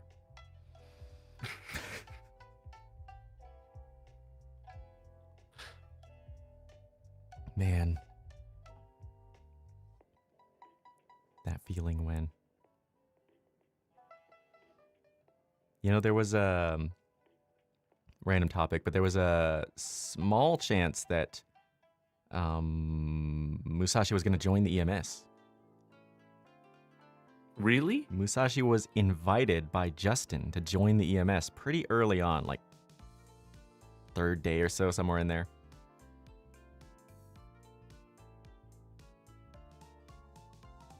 Whoa. Yeah. What made you decide not to?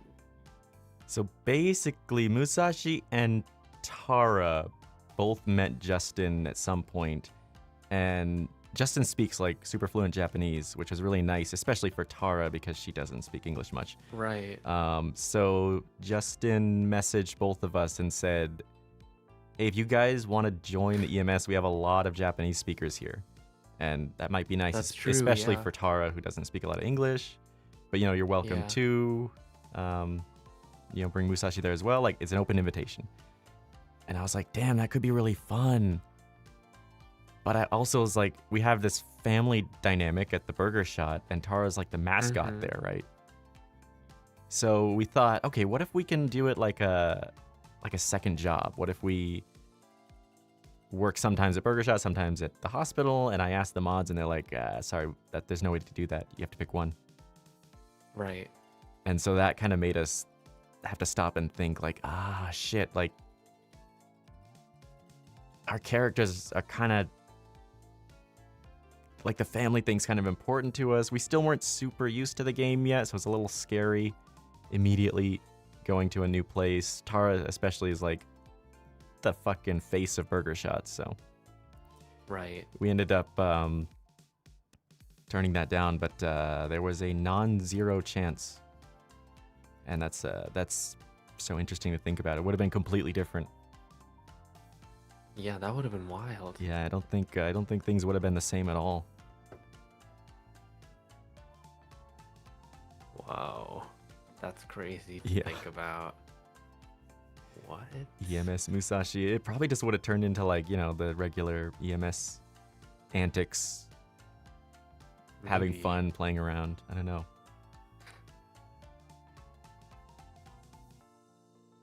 Wow. So many things could have happened, and like everything right somehow managed to come together. It's so crazy. Yeah, seriously. It's insane. I'm curious about how did you prepare for the proposal? Ooh. Well, Musashi knew he wanted to propose.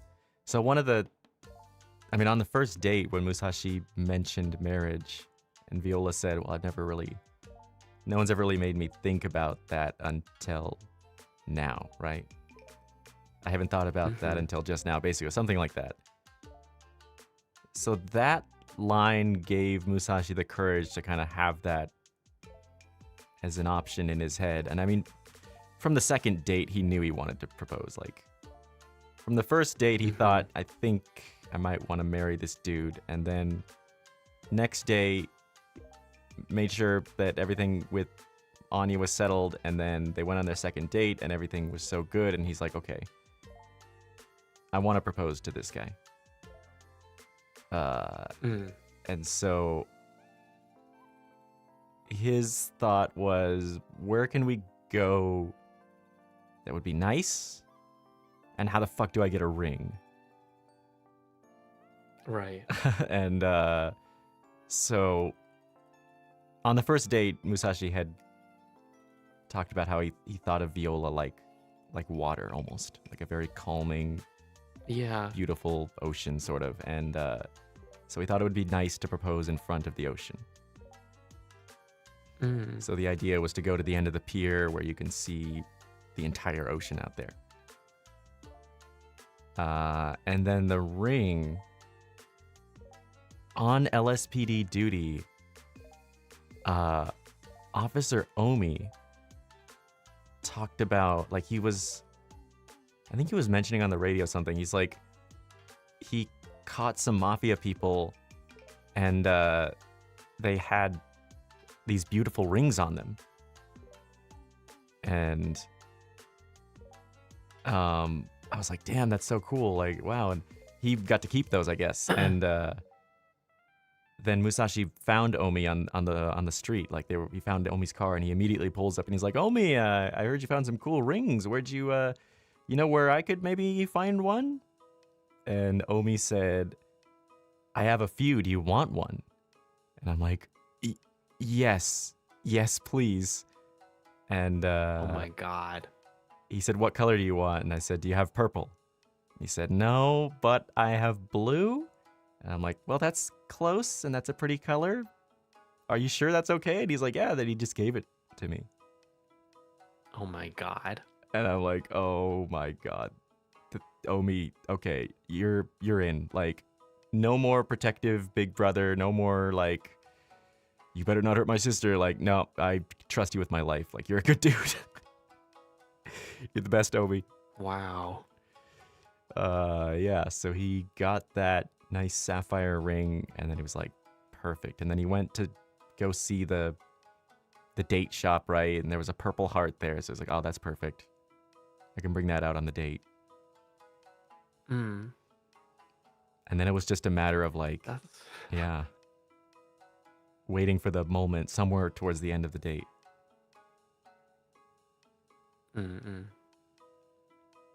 Because he planned to just go to the end of the pier right away, but then like, then we fell off the fucking pier.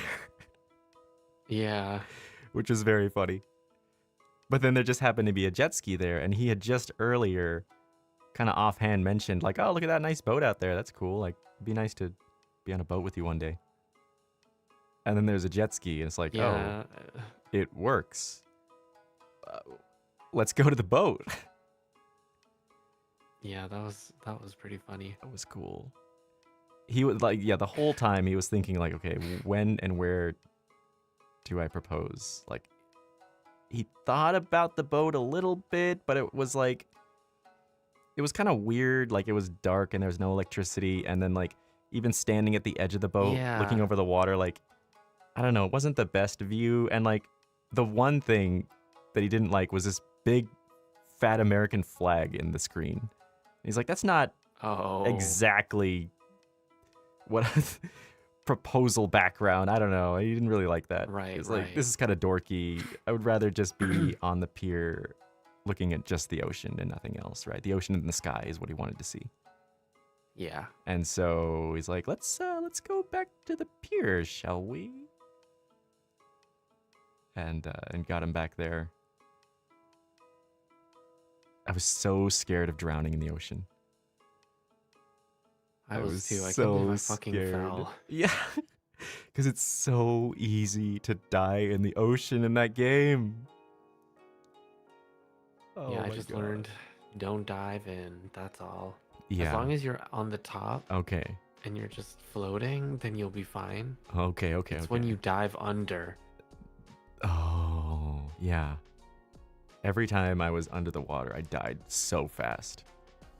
Yeah, because you don't get a lot of airtime, and Ugh. some people don't know how to come back up, Yeah, including me. I only learned like I way late that it was down is up. Yeah, I learned pretty late too. It's so fucked up. Oh, man. What was it like being proposed to? I was so shocked. I didn't know that that would happen. So the gasp was that was a real That was gasp. real. Oh my God. I was like, what the fuck? We're getting married? Holy shit. I was very shocked and touched at the same time. I didn't think that Musashi had time to, plan something like that because you're in the PD. So Yeah, and it's crazy because he was in the PD and that's how he got the ring, which is insane. yeah, and the fact that you had all those things prepared really moved me.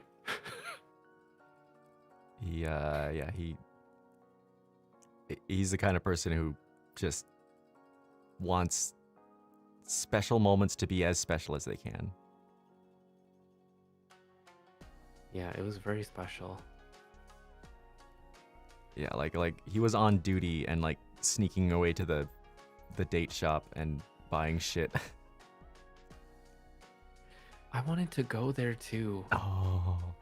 but it just Yeah, I it's just so hard to didn't find have time. a moment. He kept trying to get there and like there was multiple times where like something would get called in. He's like, "Fuck, I was about to go. Okay, later." Mm, And then finally somewhere down the line he got to sneak in there real quick. But yeah, oh my God. That was wild. I've never proposed to anyone before, so it was interesting doing it in RP. And at first thinking like, I mean, it's RP, right? How hard could it be? But like, whoa. Like I was actually feeling like this crazy gripping feeling in my chest and I couldn't breathe until Viola said yes. It's like yeah, I also felt that. people say, like I've heard stories like that, but it was very interesting experiencing it. And I know I'm sure I only experienced like a small percent of what it must really feel like. Right. But even that small percent was crazy. Yeah. The lead up Yeah. to it, I was like really feeling it in my chest. Like, whoa, why does I was like, why does this kind of feel like Ooh. this is going somewhere? Oh. Why does it kind of feel like he's about to get on one knee? Oh. So was it? So you felt like maybe, and then as soon as he started kneeling down, you knew, basically. Yeah. It's just like the key words and phrases that Yeah. people say, and I was just like, hold on. Is this chat? Is this real? Is this happening to Viola right now? Yeah, that was And wild. I like was trying to think, how do I like how do I act? How does one how does one act? How does Viola act? Yeah, that was. Yeah, I was doing a lot of just like not thinking too much and just trying to live in the moment and let it free flow. Yeah. I still can't remember that fucking phrase. It's like something of thought. Like there's a phrase. There's a phrase that I've forgotten, where it's like it's like when you just let your thoughts like spill out without holding anything back, right? Damn, I wish I could remember. I've lost my English. It'll come to me eventually. I'll just suddenly blurt it out. That's what it was. But oh my god. Wow.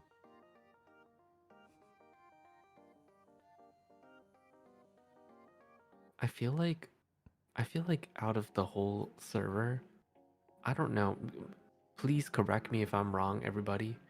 I feel like our characters like kissed the most. I would be willing to bet that we did.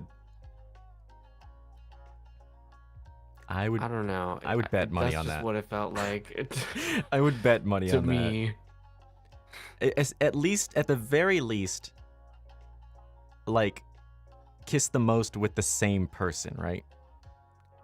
Right. Maybe there was someone kissing like everyone in town. I don't know, but like, I would bet that we kissed one particular person the most. Yeah. Oh, I wonder if there's a kiss counter. Yeah, someone needs to make that. If someone has time, they could they could try to. Stream of consciousness. That's what I've been trying to remember. A couple people said it in chat. Thank you. That was bugging me. Stream of consciousness. Just like being completely in the moment, right? I was feeling that a lot. Yeah. Oh my goodness. I remember I kept searching for like the right emote for things, like the kneeling emote. There's not like a proper get on one knee emote. And so I was just like looking through all of them and I'm like, I guess this will work kind of thing. That's interesting, since there's a priest, so. Yeah, you would think they would have like a nice proposal emote, but I couldn't find one anywhere. But it was close enough. It got the job done. Yeah, right.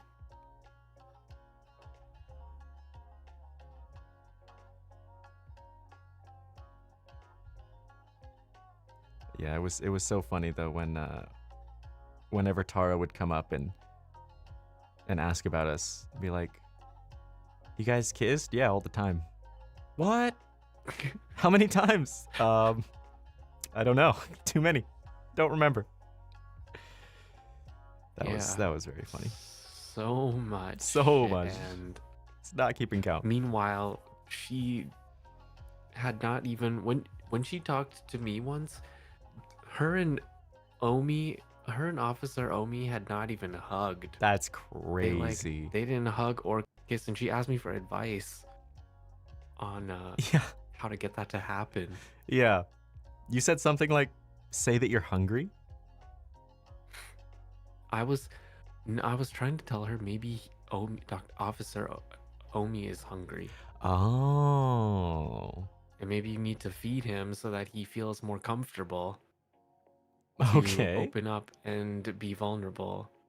Because in my mind, it's like, people share a lot when they're eating.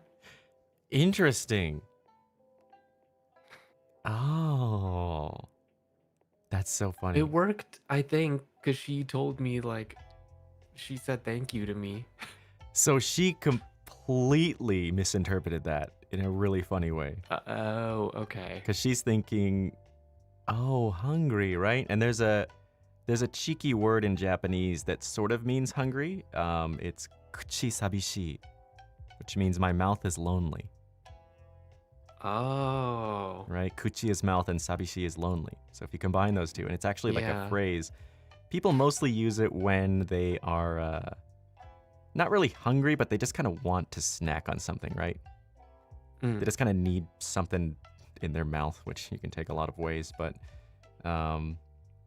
it's used for like that kind of.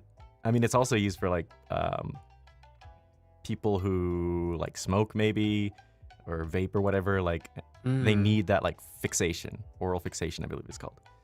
It's that Mm. feeling of just like I need something. My mouth is lonely. But you can Mm. also interpret that as like I need a kiss, right?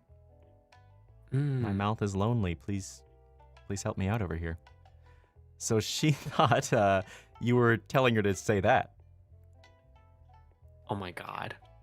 which is very funny. What? Yeah, Wow, that's such a coincidence that I yeah. did not even think about. And she's like, "Oh, Viola's such a little devil. Oh, Viola's so cheeky." And I'm like, "Did Viola say that?"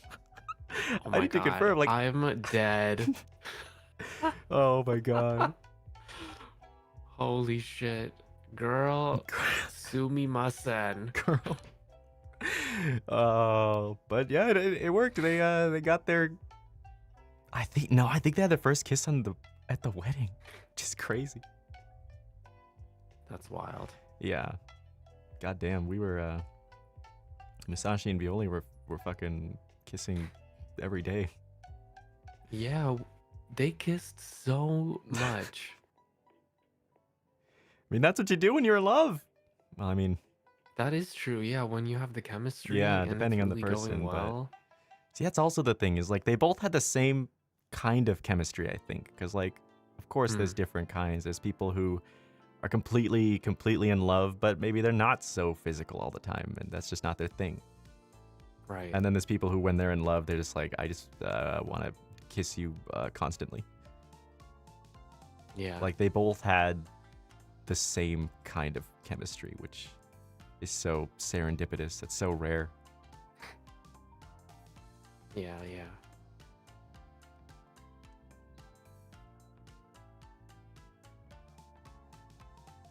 True, like a love language thing, right? Love languages. Yeah. What's your love language? Mine, I mean, physical touch is definitely one of mine. It's like, it's probably Mm, physical touch, and I want to say words of affirmation is probably the next one. mm, Um, Musashi's probably similar. Definitely physical touch, of course. As for Musashi, he's probably more than words of affirmation. He's probably more with quality time. I think was bigger for him. mm. I think he really wanted that alone time with Viola, and because Yeah. Viola would make that time for him, that was really big. Mm-mm. What about yourself? I think Viola and I are the same. I think quality time would be first, and then physical touch. Yeah. Yeah. Yeah, I mean, So it was also important for that alone time to happen for Viola.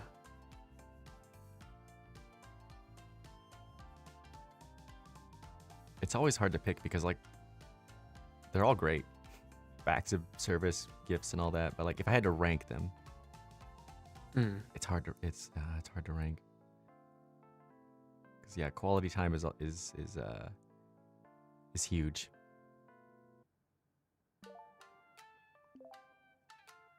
Yeah, just depends.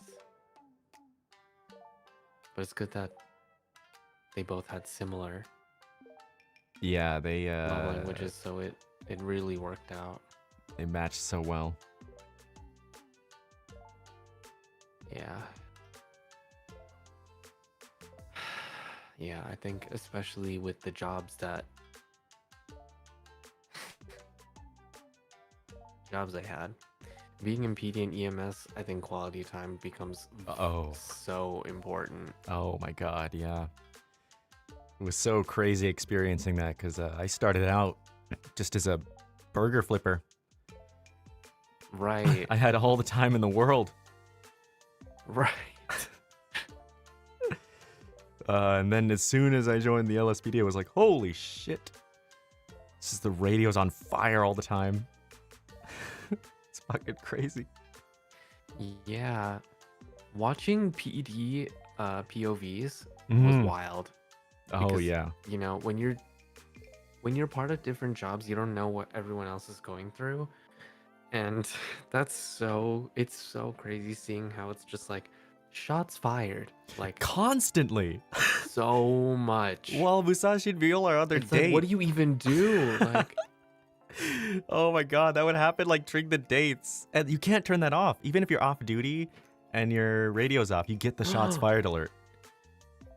really? Yes, you can't turn it off. Oh, that's fucked If up. you're LSPD, you hear it no matter what. It's so funny. I think it happened at least once during the wedding. Which, I mean, you know, shots fired That's wild. through Musashi's heart, so it's accurate. It's very funny. Right. Oh my god. Yeah, when EMS goes off duty, it doesn't show the dispatches. Yeah, I imagine but at least that won't show, but geez. But when stuff is going on and you're on duty, Oh, the dispatch thing is quite big and it's red. yeah. If there's a lot in a row, all on the right side of your screen, it's just like becomes like a list Oh of my people god. that need help. How do you prioritize? How do you triage that? Whatever shows up first Okay. and whoever's available, and then when things get complicated, then it's like, okay, we have to go on the radio and be like, who's going to what? Or, you know, somebody will take control and be like, is this like go down the list and be like, is this person being taken care of? How about this person? How about this person? And then see who's answering Wow. and see who hasn't answered. Damn.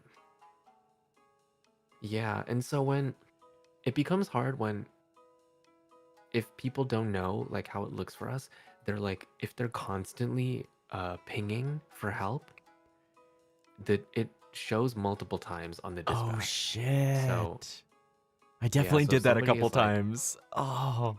if somebody is being a little impatient, then their dispatch will show like 3 times in the list or No, something. I'm so sorry. Fuck. Yeah, that's how it looks for us. And and what else? It was the same for PD though. If somebody called the police, right? It just calls everybody's phone. Yeah, someone picks it up. Yeah, okay. It was the same for us. Yeah. Oh my god. So stressful.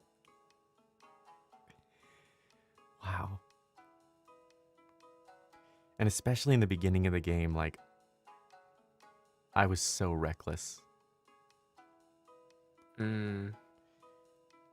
I caused a lot of trouble for the EMS.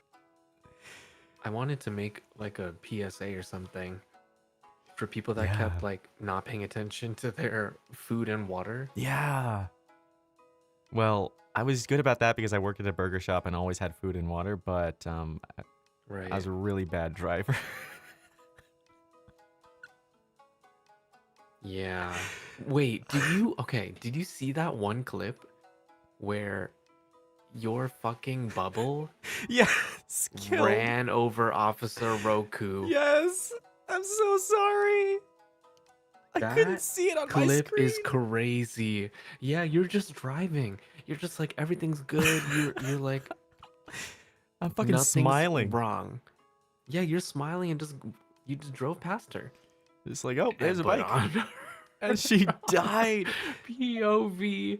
And I had just turned my car purple, and Omi's car also has a lot of purple on it. That And was so good. no one knew my car was purple yet. Oh my god. And they all thought, Omi, what did you do? And I heard that on the radio and didn't think anything. I just heard people yelling at Omi like, Omi, you just ran into Officer Nana and killed her. Omi, get back to the PD. We have a stern talking to for you. He's like, what? I swear to God I didn't. I'm like, oh, damn. Poor Omi. I wonder what happened. So fucking funny. All right, I'll be on the way with my day then. And now we know the truth. The truth. I'm a goddamn murderer. I'm so sorry. I'm so sorry. Oh god. So funny. Apparently, my bubbles were one of the worst, according to Omi. Oh no. When I was like in a chase and driving pretty close to Omi, I guess I was hitting him a lot, but it was not on my screen. Oh. And he's like, Musashi, just to let you know, your bubbles are probably the craziest I've ever seen. You took me out 3 times. That's crazy. I'm like, oh shit, I'm so sorry. I'm so sorry.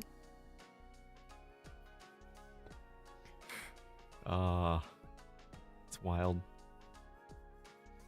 But you know, ever since Musashi met Viola, he started trying to drive more carefully. So he didn't want to be bleeding out and have Viola show up and be like, what are you doing? I told you to be careful. Oh my god. So like after Musashi and Viola started dating, I don't know if he ever got into like a lethal car crash. He definitely crashed a lot, but maybe once. It was a lot of crashes that were not too terrible. Maybe the car was broken, but he was fine. But before Viola, like, he died from car crashes a lot. He's just he's reckless. Didn't have anything to live for. Didn't have a reason to be more careful.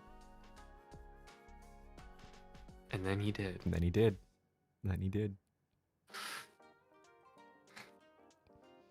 And he tried to be extra safe with Viola in the car, but he's not a great driver, so there were some hiccups there. Yeah. That first Okay, date was you know. so funny. You know what they say, gays Yeah. can't drive. Gays can't drive? I've never heard that. Is that a So, saying? It's kind of a thing. I mean, I also actually can't drive. So. That's so funny. I've never heard that. I guess they can't. Fuck. Goddamn, man. Oh. Oh. I was so worried about wrecking the car and ruining the date. I think it's okay. I mean, regardless, Viola would have done anything to heal him. Yeah, I or mean they bring would him have back if necessary. they would have had fun. The car broke down like in the mountains, and they just walk, have like a impromptu date in the wilderness. Right. They would have found the fun in that. Yeah, I agree. I remember when oh my god, the first time that you said I love you. Oh. Or sorry, the Musashi said I love you, and Yeah. I was like, whoa. that took me by surprise because me personally, as Uki, Mm, I have a really hard time saying those words to people. yeah. Even if we've known each other for like ages or whatever, it's like it's just something that is really difficult for Yeah. me. And when that happened, I was just like, oh shit, what do I do? Oh shit. Because Viola would say it back, obviously. Mm-hmm. And I was like, oh. Oh. And then that was a big moment for me to like really um try to remember the remember who the character is and what they would do, and try Mm-hmm. to put on, the acting shoes and just be like, Yeah. I have to be Viola right now and just channel it and just not think about how I personally feel about Oh. that, and just like, yeah, my chat could hear me struggling to say it back. Uh-huh. There was a few seconds of silence there. I Yeah. was waiting. I'm like, okay, how's this gonna go? One of two ways. Yeah, I Yeah, was struggling, that's a but big moment. That was very sweet. it was, yeah. I really enjoyed that I enjoyed that, but also having to like snap myself into character Yeah. to be able to say it successfully was tough. The first time for me is the hardest because Mm, I take those words really seriously and I don't want to use them lightly. And I mean, Musashi is the same way in that regard. But right. after I say it once and I say it and I mean it, then it comes very naturally after that. But the Mm, first time is very scary, to say the least. yeah. Because I hate saying those words if I don't mean them. It's like the worst feeling in the world. Yeah, yeah. And I desperately don't want to feel that, so I'll avoid it unless I really mean it. And then when I do know I really mean it, that first time getting it, I was like, oh shit, this is real. And then you get like the heart palpitations. But yeah. Musashi, it like ran through his head a couple times, like where he wanted to say it, and Mm, he held back. I mean, partially because maybe he wanted the moment to be a little more special, partially because he wanted to be absolutely sure, partially because he was scared. But mm, by the end of that second date, he knew, okay, yeah, I love Viola and I want them to know that. And I need to yeah, say yeah. it. And I was looking for that moment, and it's like the date's ending. We're leaving. Fuck. So he just had to say it. Hey, have I ever told you that I love you? Yeah. Oh, God. It was heart palpitations, and it was exhilarating though. Yeah. Yeah, I did not Yeah. expect Very sweet. to feel so many feelings in GTA RP. Oh, me neither. Me Oh my neither. fucking god. I started I started um also with like not really going for full days, and like in the Mm. beginning I was starting stream at like noon, Yeah, same. and And then just as time passed by, Yeah. the time kept moving up to 11 to 10, and Uh-huh. then the final few days it was 9. But I just knew I could never do the 8 o'clock because Yeah. I don't think I it's never just made it to no. exactly 8. I was always late. So it's closer to 9, but yeah, it was after meeting Viola and becoming so invested that I wanted more time in the game Yeah, me with too. Musashi, with VioZashi. Yeah, same. So yeah, we only had Yeah. those last like 4 days, because you had date 1, date 2, date 3. There was the proposal, and then day 4 was the marriage. Right, right. It felt like so much longer. Yeah, it felt so long, but It was only 4 days of really building that relationship. yeah, I'm glad that we had that time because it really did develop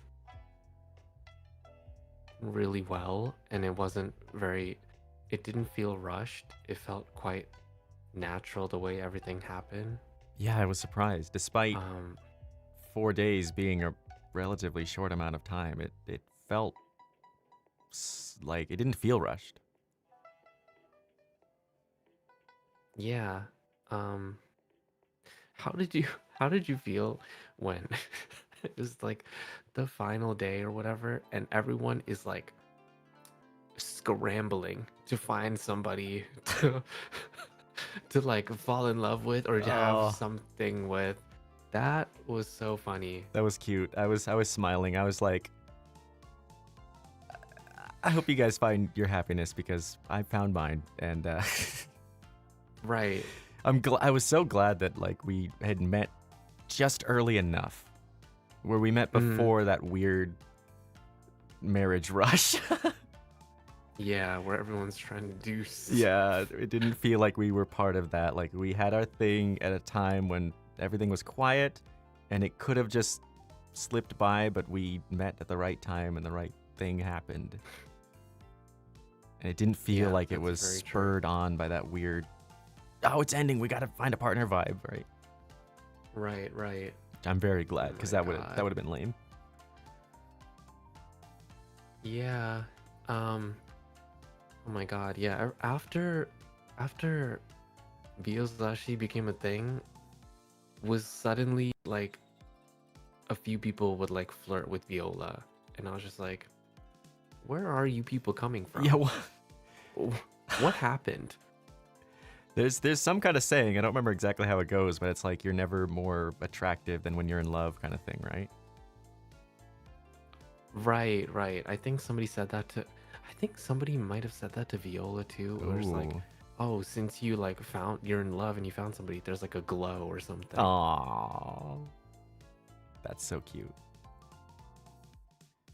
Yeah, and then I forgot that Spark was like still on my phone. Yes. So I think it was Luca Uh-huh. who messaged me on there and was like, "You are married" in all Yes. caps. Not And I yet, was just like, fiance. "Whoops." Yeah. Yeah, I was like, "Whoops, uh-oh." And I said, "I'm deleting the app now that you've DM'd me. Goodbye." Nice. The exact same thing happened to me. Luca messaged Musashi too. I don't know what I Oh don't, my maybe God, he that's was just so like funny. suddenly opening the app and swiping on everyone, but I guess he matched with everyone who had ever once swiped on him, right? And in the beginning, Musashi swiped on everyone. Right. So Yeah. they suddenly matched, and Musashi hadn't opened that app since the first date, and just Mm. kind of left it. And then I got the message from Luca. It was a little different. It was like, I don't remember exactly what it was. It was something like, "What are you doing? I'm gonna tell Viola about this," or something. And I was like, "I'm not using this app anymore. I found my soulmate. I hope you find your soulmate too. Goodbye," kind of thing. Right, right. That's so fun. And then he never replied. He never said anything back. Oh my god, this is so funny. What an experience.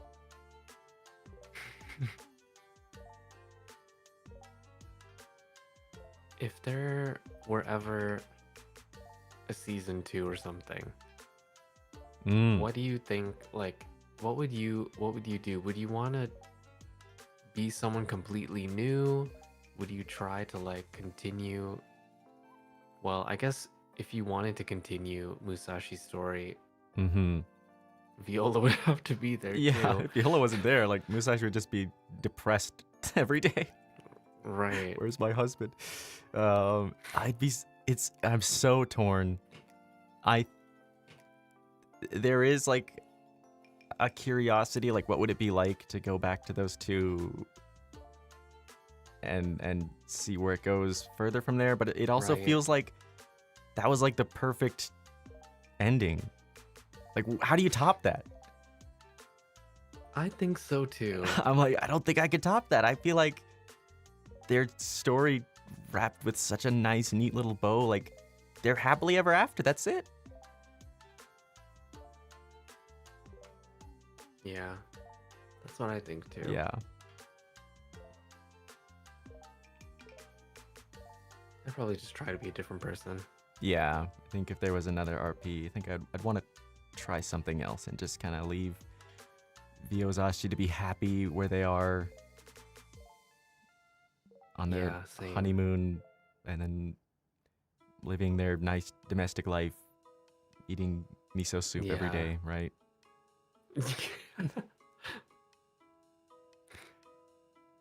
They deserve to just be happy. Yeah, I think so too. Yeah.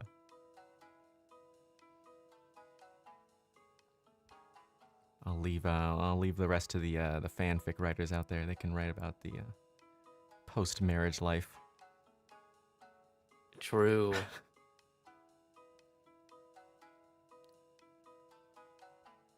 Do you think what would you like? I guess as a new character, what would you want? What would you want to try? That's a good question. I definitely want to try a more expressive character for sure, because Musashi was very stoic, and with Viola he was more expressive, but of course as a romantic partner. But I mean more like in general, right? Interacting with people around the world in a more expressive, stronger sense of character. I feel like, as it was my first RP event, and I didn't really know what to do, what to expect going into it, and I just kind of ended up making a slightly different version of myself. It was more toned down, more stoic, more quiet, a little more awkward. And I'd like to be a bit more of a vibrant part of the world. I think I understand how to play that more now that I've seen it. Yeah. But yeah, if it was GTA, I mean, LSPD was fun. It would be such a hard choice to like try the cop thing again or try something just completely new, EMS or even a criminal. I'd have a really hard time deciding. Do you have like an idea of what you would want to do?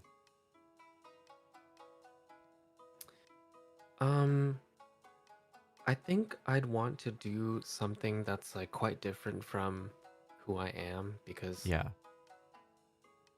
I was pretty much close to how I am normally in in like both RPs that I've done. Like, especially in terms of like role, like in VCraft I was a sage, and now in GTA I was a doctor.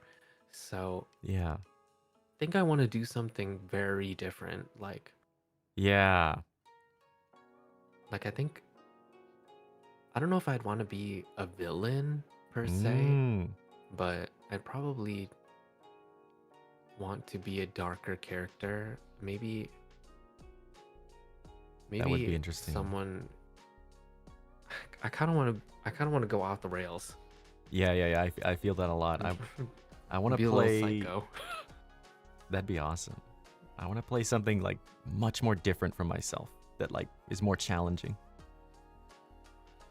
Yeah. That'd be fun. Psycho Uki would be really interesting.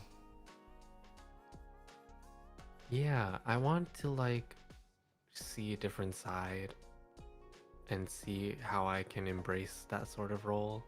Because I Yeah. think there's parts of me that can do that sort of thing depending on the circumstance, but Uh-huh. to like be a character that is just like that, I think Yeah. would be interesting. I guess kind of curious to see if I can keep it up.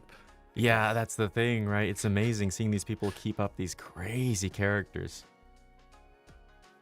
Yeah, I get tired so easily, so Oh, yeah. I, I don't know. Maybe the adrenaline rush of the game would fuel you. Maybe. And then you turn the Someone in game my off. chat And said, said what now? someone in my chat said you can dabble back into your yandere roots. You What do have you mean by yandere? yandere roots? You have yandere roots? Not that I'm aware of. Oh? Oh, that's new information. Please explain. Yeah, where are they getting this from? Your debut era? Were you a yandere?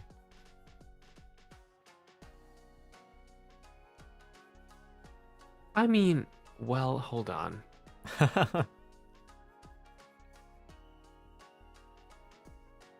Why are you lying? What? Why are you always lying? Okay, I think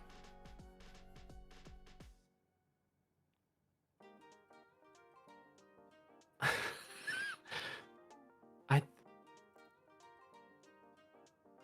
okay, maybe I may have acted a little bit like that in the beginning but I wouldn't say it was like very yandere. I think maybe I was just a bit possessive, Oh? but I wouldn't say it was full on like that. I mean, I guess it's hard to debate when my debut line was "Keep your eyes on me," Oh my. but like, I wouldn't say it went all the way.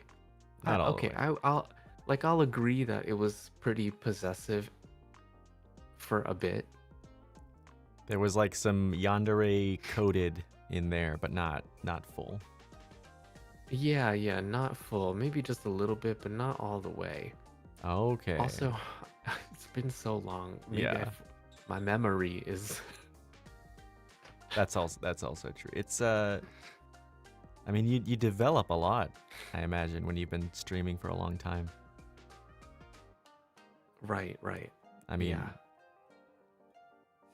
we're all human here, so people grow and change. But yeah, I imagine Yeah. a year from now, if I look back on my debut, I'll probably be like, oh, I'm not that guy anymore. True. True. I do sound quite different from when I first debuted. Oh, did you try like doing a voice at first? I don't think I was trying to do a voice. I think I just sounded like I had a little more life in me. Oh no. Oh no.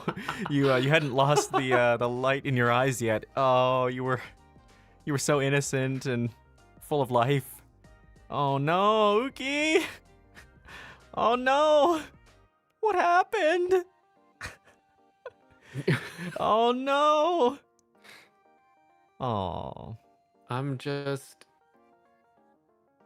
I just got, you just get tired You over get time. That's tired. all. No, it do be like that. It's just it's just the natural order of things. Do I'm be not like that. saying, you know, everyone is different. Yeah.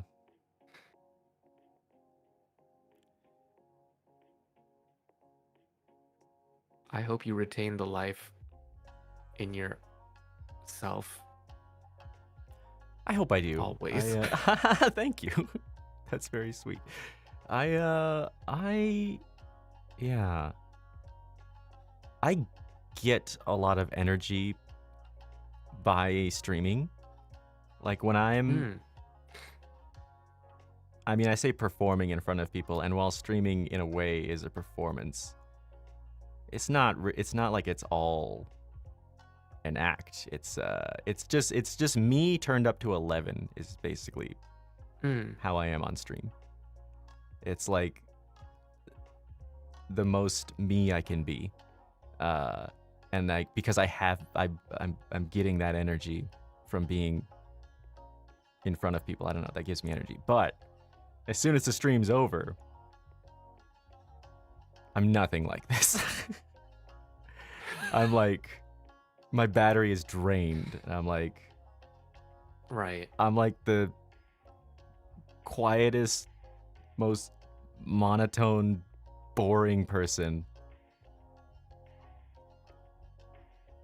in Well, I think you're just recovering. yeah, I just recovering, because I'll perk up, if I'm hanging out with friends or whatever and having fun, of course. But like Yeah. that recovery period, I'm just like, I'm such a zombie. Yeah, my recovery period is always. I'm always recovering from something. Yeah, always something. Uh, yeah, but it's really nice having a place to be expressive and having a place to be like accepted. Like, I'm sure Mm. your chat loves their Ukimama even when Ukimama is sounding tired.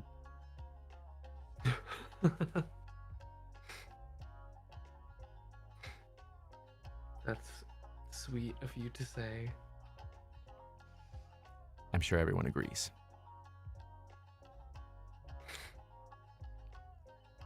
But you do have a very nice, like, calming voice.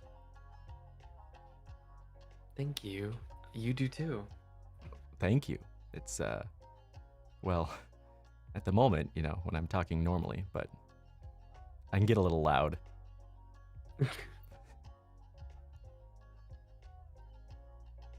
That's true. I have lurked. Oh. Oh no, what have you seen? Oh no. It's fun watching you do redeems. Oh. Oh, I'm glad. I'm glad the word you used there was fun.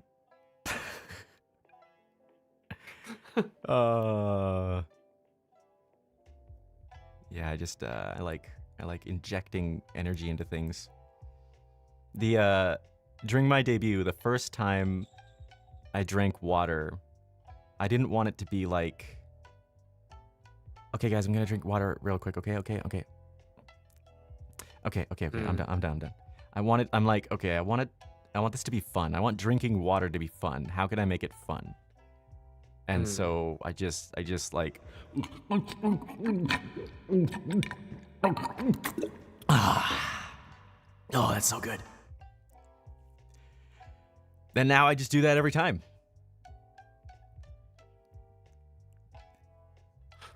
I didn't expect you to do it right in my ear.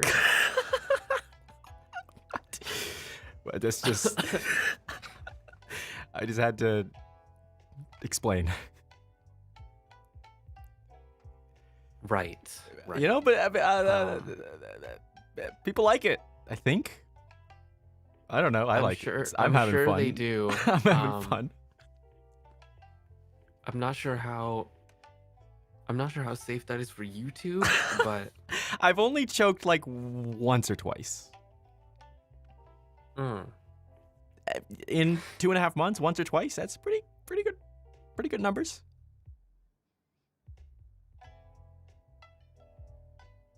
Wow, that is wild. Yeah, and that's just adding energy to how I normally drink. I'm like I love water. I drink a shit ton of water, and I do this That, really yeah. stupid thing when I drink water where I drink too much at once, and I can't swallow it all at once because it's all in my mouth, right? And it's too much. So Right. I have to store half of it in my cheeks, and I look like a fucking chipmunk while I swallow half of it and then swallow the other half, right? And I kind of do that too, wait, actually. really? I've never seen anyone else do that. And like I try to only do that when no one's looking, right? But because I do it so much, there's been a couple times where if it's someone like I work with or I see a lot and I forget, like I'm still in alone mode because I'm not Mm-hmm. right. Like I'm so used to them being around, I'll forget that they're there sometimes. And then I'll just do my normal way of drinking water, and then they look at me and they're like, "Why the fuck are you drinking so much water that you have to stuff it in your cheeks like a chipmunk while you drink it? You look crazy." Oh And my I'm like, "Shit! Oh, God. I didn't mean you weren't supposed to see that. I only do that when I'm alone. I'm so sorry. Fuck." I gotta see this because no one's ever said that to me, actually. Really? Yeah, maybe I'm intaking less so that I look less like a chipmunk. I don't know. I mean, But I do that. it's When pretty I bad just like, sometimes. I don't like, what is it called? I don't like, uh, take, I don't like, wow, what is it called? Like, take it in and then swallow and then like normally. I just Right. like have it all in my Yeah. mouth and Yeah. then I slowly drink it at my own, or I slowly swallow Exactly. at my own pace. Exact. What the fuck? You get me. I thought I was the only one. I swear, I honest to God thought I was the only one. Every time I'm like, why do I drink like this? But it's just like this weird habit that is ingrained into me. I never really thought that it was weird until Well, I've never I seen guess anyone you else do mentioned it. And when I've done it in front of people, they always say something. They're like, why do you drink like that? And then I realize, like, oh, I must look pretty dumb.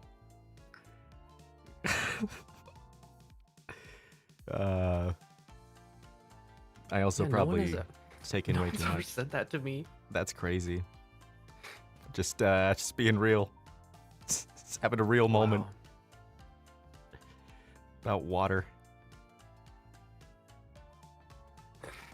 But I'm a very inhaling kind of person. I eat food too fast. Like Oh. I'm one of those.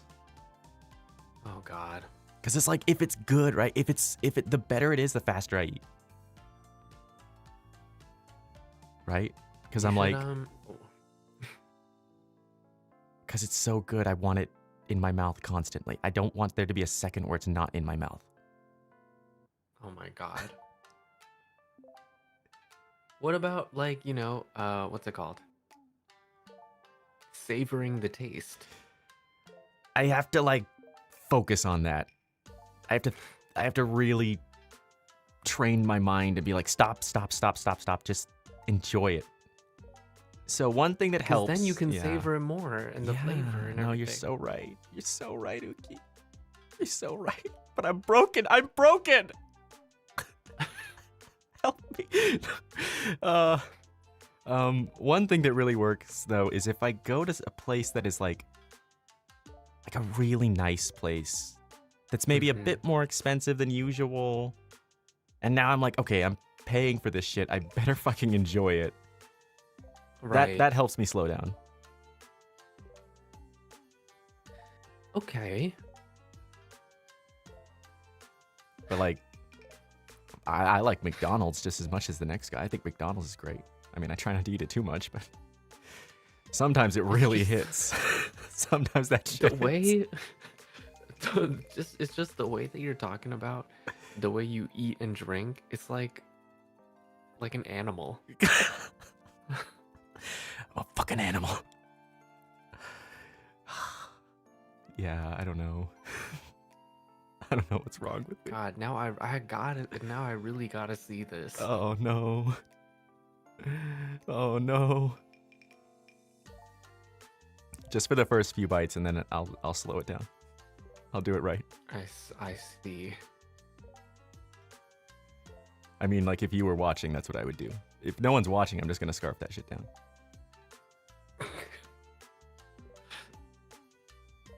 It's, you know that trend, or yeah, it was like a trend in the past where, what is it? People film themselves being like trying to eat at the same pace as like my boyfriend or my What? husband or something like that. And because it's like, you know, the stereotype is that guys usually eat Yeah. faster. Yeah. And so it would just be people trying to match the speed, and they're like choking because Oh my it's too God. fast. Oh my God. Or people did it the other way around, where it's like trying to eat at the same pace as my wife or my girlfriend or whatever, and they're just like eating so slow, and they can't like. They're like waiting for the next bite that the other person takes or whatever. I've never seen that. That sounds like fucking gold. Oh. Yeah, I don't want anyone to try and match my pace. I don't think you can handle it. It's dangerous. It's pretty dangerous. Oh, you think I can't handle it? I don't know. I mean, like, you'd need years of practice, which is what I have. I've been eating like an animal since I was a kid. Literally, that's like I got scolded for that as a kid, and I never learned, I guess. Oh my goodness. It's like, slow down, stop scarfing your food. And I'd be like, okay, and the next day do the same fucking thing. Now we got to eat together. Yeah. Yeah. I know a lot of good places. I know a lot of good eats. I've been here for 9 years. I know 1 or 2 good eats. God, yeah, you should. Oh my God, because I love food. Hell yeah. I like good food. Good fucking food, man. Ugh. It's really nothing like it.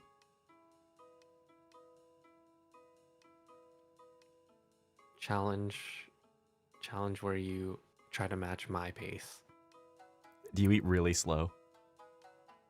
I don't think I eat really slow, but I feel like I eat at a normal rate. A normal rate? Okay. But a normal rate is probably too slow for you. It's very slow for me, I'm sure. Okay. We'll have to see how slow that feels for me, if it feels like I'm in the Matrix or something. Oh my God, you're like fucking Kirby. Kirby, yes. Swallow. Yeah, you just. Oh, Oh my God. yeah. Sometimes I regret it. I'm like, that was so good and now it's gone. Fuck. Yeah, if it's really good, make it last. Yeah. I gotta take my own damn advice there. Take it nice and easy.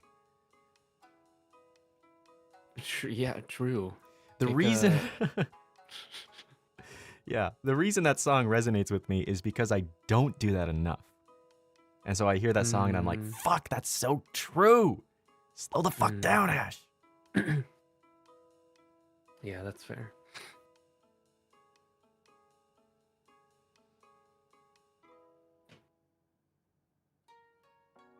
Man. Do you like parfaits? Yeah, I love parfaits when they don't have random cereal in it. Yes, exactly.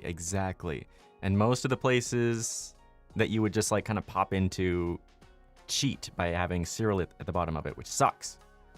But I know a great place with really good parfaits. Best parfait I've ever had in my life. Really? Yes. Hands down. It's really cool too. Well, it's now we have to go. I gotta take you there. It's really cool. It's only you have to like pay like a small subscription fee to be a member, and then only member. A member? Yes, you have to be a member to go eat their parfaits. What? It's like a parfait club. But Whoa. they're worth it, I swear to God. So if there's one member, the member can take with them up to 3 non-members. So as long as one person is a member, it's fine. Holy shit. But so the store is not publicly listed on Google Maps or anything. You have to be a member to get the address. Okay. It's so cool. It's this I'm secret, so interested. secret little parfait den, and there's a few of them. I'm only subscribed to one.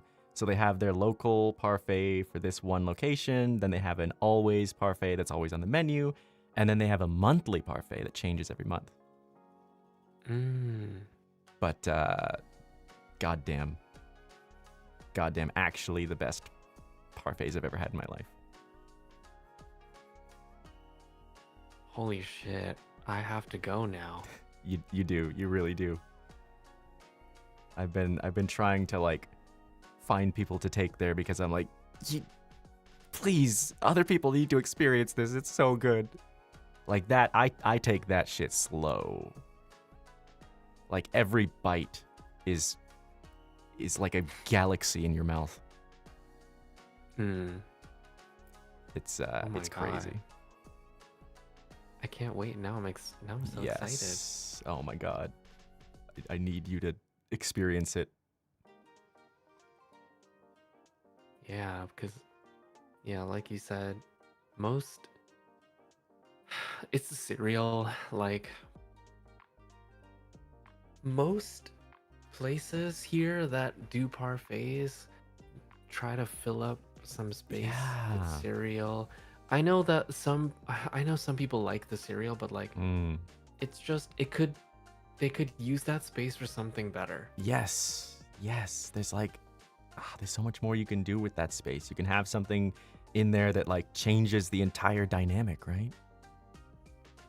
Yeah, and more often than not, it's just fucking random ass cornflakes or whatever the fuck, and it just doesn't add to it. And it's just crunchy. like, yeah, it's mostly for texture, and I get that, but it just, even if it was for just the texture, it doesn't really. I don't think it really goes with anything else. Yeah, I've never been into it. I got bored of those really quick, and I was like, where are the good parfaits? And then I found them. I fucking found them. Shit, I gotta. need... I will wait patiently in anticipation. Yes. Oh my God. For the time. Hell yeah. On the other end of the spectrum, do you like pickles? I do. I love pickles. Oh, thank God. Do you like pickles on pizza? I've never tried that, actually. It's an experience. So it's not available now, but for the past 2 years, so I'm fingers crossed it'll happen this year again. There's like a limited pickle pizza at Domino's in Japan. Whoa. And Wait, what kind of pickles though? I think they were more dilly than sweet pickles. Oh, okay. And so they're sliced, right? Sliced, thinly sliced dill pickles, just covering a cheese pizza, right? So you pizza, tomato sauce and cheese, and then just pickles for days. And that's Whoa. it. That's the pizza. I would like to try it. It's very fun because it's just so weird and unique. But I think it's like, I can't remember if it's like summer or fall, somewhere in there, but I'm hoping this year they'll do it again. And you like it because it's fun, or do you also like the taste? So the other thing they do with this pizza, for some reason, they only sell it as the largest possible size. You can't get a small one. What the fuck? You can only get a New York size 40-inch pickle pizza or nothing. Jesus Christ. So you got to go all the way. So one slice is really big. So after one slice, the first slice, love it. Love it. The second slice, I'm like, okay, I could do with some other flavors. I could do something else. But what I discovered is if you get another pizza with it, right? Like a nice meaty sausage, pepperoni, ham, like all the meats on top of it. And then you stack your meat pizza on top your slice of pickle pizza and you make a pickle meat pizza sandwich. Oh, And you eat that. you're cooking so hard. I'm so glad you think so. That sounds so good. No, it's actually amazing. That shit like lit a fire in me. That's so smart. That I could eat that for as long as I have room in my stomach. That was great. Wow. Okay. You know the tech. I know the tech. I've been experimenting out here. I've been making new discoveries. Wow. I also really love fried pickles. Ooh, I've never had one, but I recently found a place. I just happened to see it and it said fried pickles on the menu and I was like, I've never seen that. And so I marked it down, but I haven't been there yet. And I really want to try them. Oh my, we should go there too because I haven't had a fried pickle in a while. Oh shit. And I also, haven't really seen that here either. Yeah, I didn't even hear about So- that until I saw it and I was like, fried pickles? I love pickles and fried food. So that sounds great. Yeah, of course in America you're gonna find fried whatever. Everything. Fried What? what do they got? Fried Twinkies. I had one of those once. Oh Jesus, that's something I have not tried, and I will never It was try. fucked up. Oh. Oh, say can you see? I have had fried Oreos. Oh yeah, I had one of those too. Yeah, they had that. It was like a bunch of weird fried food somewhere like in the South. I don't remember why I was there. I just remember weird fried food. Fried Oreo, fried Twinkies. Something else. I enjoyed them. Oh my god, I wish I could eat the fried pickle now. Ah, fried pickles. I need to know what it tastes like. It's got to be good.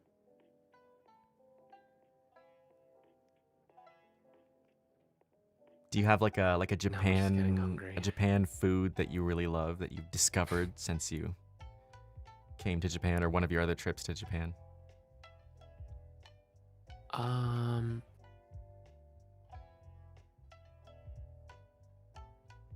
Probably TKG.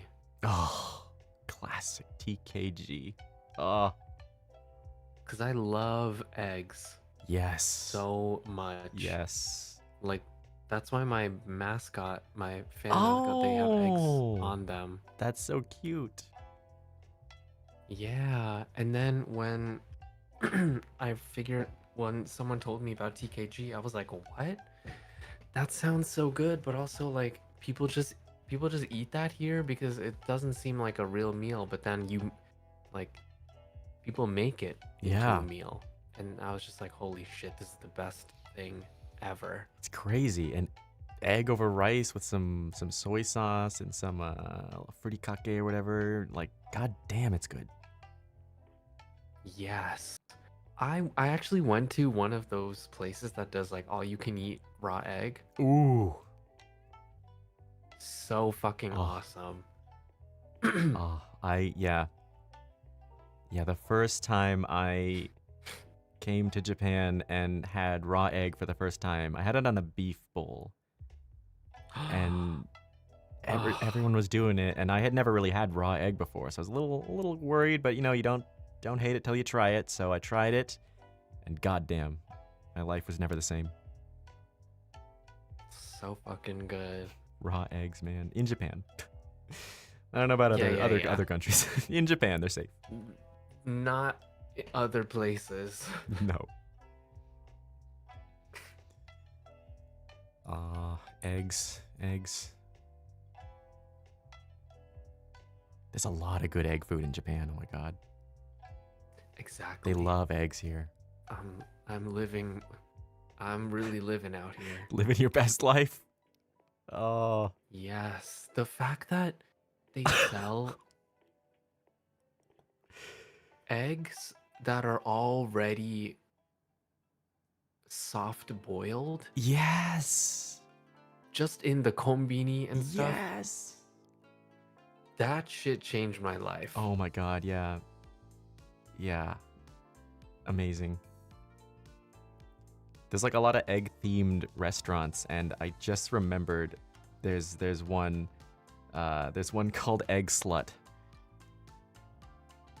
Yeah. Have you been there? They have it in America. Oh, they do? I didn't know. Yeah, yeah. I'd only seen it when I don't- came here. Well, I feel like it's an American thing. Or Really? like an American restaurant. Okay. Actually, you know what?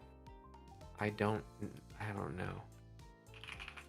Yeah, but I've seen a couple of them in Japan, and it's some good eggs, I'll tell you that. Oh, yes, it originated in LA. No way.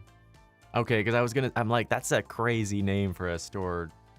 I mean, anywhere, but especially in Japan. Like, where'd you learn that word? Jeez. Yeah. But that's me. That's you?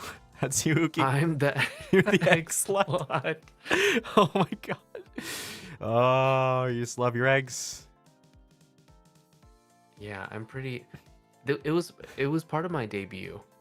Oh yeah? I had a whole slide talking about eggs. Just eggs.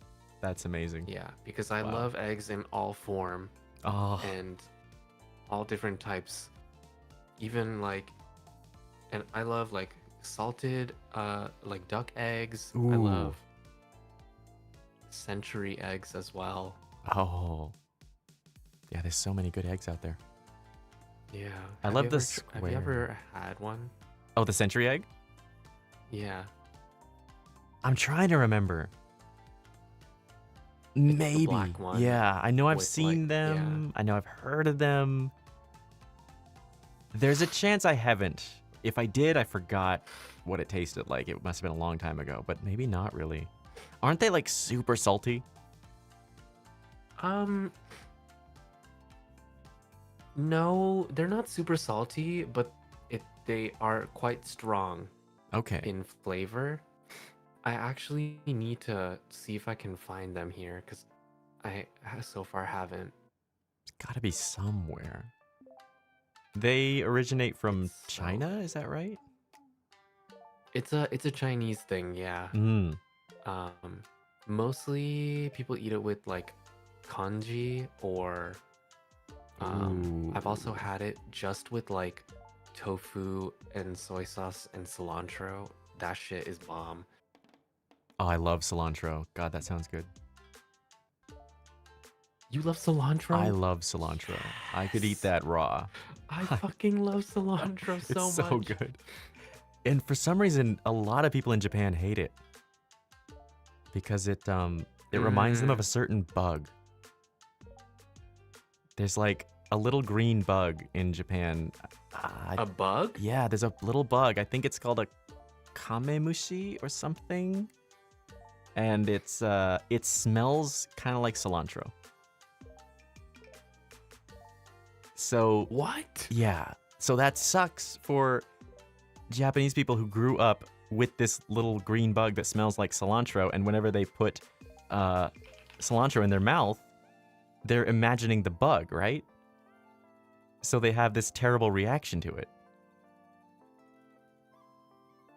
What? So a lot of people hate it because of that damn bug. Oh my no. Which is very sad because it's great. That's crazy. A bug smells like that? Yes. I've heard so many people tell me that, like, no, I hate cilantro. It smells like kamemushi. And I'm like, what is that? And I looked it up, and it's just this What little the green bug. fuck? It's so I messed just know, up. like, in America, there's a lot of people that don't like it because to them it tastes like soap. Oh, I've never heard that. That's weird. I don't think it tastes like yeah, soap. in It tastes America, awesome. yeah, in America, it's like you either have the gene that makes it taste What? great or it tastes like soap to you. It's just half and half. That's crazy. Wow. Yeah. Oh my god, wait. Crazy question. Do people eat kamemushi? I don't know. I don't think so. I do not think that that would be a normal thing to eat. Maybe as some weird, like, you know, dried bug tasting experience, maybe, but that's definitely not a thing you're gonna find on a menu. I'm just curious, I because, mean, like, you know, if it. does it taste like cilantro? Maybe it's good.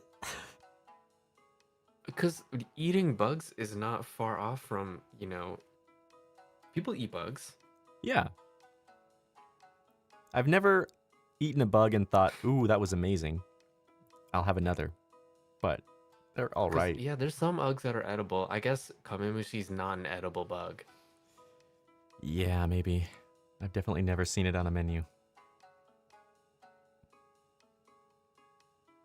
Man, yeah, but I love cilantro, and there's not a lot of people who eat it here. So I've been soloing cilantro for a while. What? Well, now you have somebody that will eat cilantro with you. Yes. I love like Vietnamese restaurants with the banh mi, the sandwiches. Actually, Vietnamese food is like one of my favorites. Oh, all that cilantro. Yeah, pho and banh mi. Mostly pho is Mm. my like favorite food in the world. Wow. After eggs. Right. Does pho have egg in it? No, It doesn't. Okay. no, not typically. But it could. What if you made pho with egg? It could. I actually have never tried to eat pho with egg I wonder if it would be good. because maybe I'm a pho purist. Okay. A pho purist. All right, that's fair. But Yeah, you never know. I just love the soup, the noodles, the flavor, everything, and you know the cilantro. Yeah, it's fantastic. There's too many good foods. Do you like that tamagoyaki when they make the square egg? I love tamagoyaki. I fucking love that shit. Another thing they sell in the kombini Yes. and at supermarkets. It's already made for you and whatever. I want to like get good at making that. Cuz it's like it's a technique to get it to come out looking nice and square like that. Mm-mm. And it's Do you have the pan? I have the pan. I've tried it before. I have a friend who went to chef school and used to be a chef, and like he's so good at cooking, and I've had him try to teach me before. And I was able to do it when he was like standing next to me giving me instructions, but I'm not confident I could do it by myself. Oh. Shit, maybe I should try. I actually have the pan too because it came in a set. And I haven't tried yet. Do you like it sweet or salty? I like both. Doesn't matter. Yeah. I definitely like both, but I think if you were going to make me pick one to rank slightly higher, I'd probably pick sweet first. Amaike. I love that like sweet tamagoyaki. Oh my god. Yeah, Eggs. I think I really like the one that I don't know what it's called, but they use what is it? I think they use dashi too to like make it. Yeah. So that's more like that dash tamagoyaki.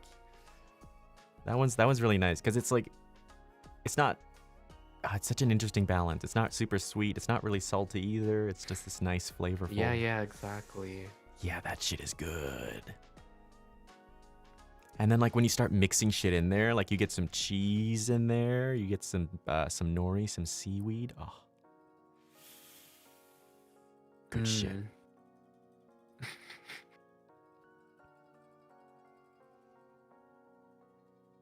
God damn, man. I've been with the whole GTA thing, like I haven't had time to. I mean, it's not like I normally cook. I don't really, but I mean, I usually make super simple stuff. Like, I don't know, just like boil chicken breast and eat that and make smoothies. Just eat it raw. No, I don't really. Yeah, I don't spend a lot of time cooking. Just whatever's fast and convenient, or whatever. And then once in a while, I'll go somewhere nice to eat. But like lately, I haven't had time for anything. So just convenience store sandwiches and onigiri, and like soup stuff that you can heat up. So I'm like, I need to get out and like eat something nice. Yeah. I've still been cooking ish, but yeah, I've been boiling stuff. Like I've just been making like different versions of like a lazy version of nabe and just boiling a bunch of things and eating that. Nabe is always good. I haven't really gotten into making nabe, but everyone says they're like, just make nabe, it's fast and easy. And I'm like, oh, okay. Yeah, they even sell nabe sets at the supermarket, so you don't have to even prep. Oh, you're so right. Yeah, you get like the bag with all the stuff just packed in there and you just dump it in. Oh. Yeah, you just have to get the soup ready, but that's easy too because they have powdered Just put the powder. dashi and everything. So you just have to assemble and heat it up. So good. So convenient. The one thing I can make is macaroni and cheese. That's my pride and joy. From scratch? Well, I mean, I'm not kneading the flour and making macaroni shells.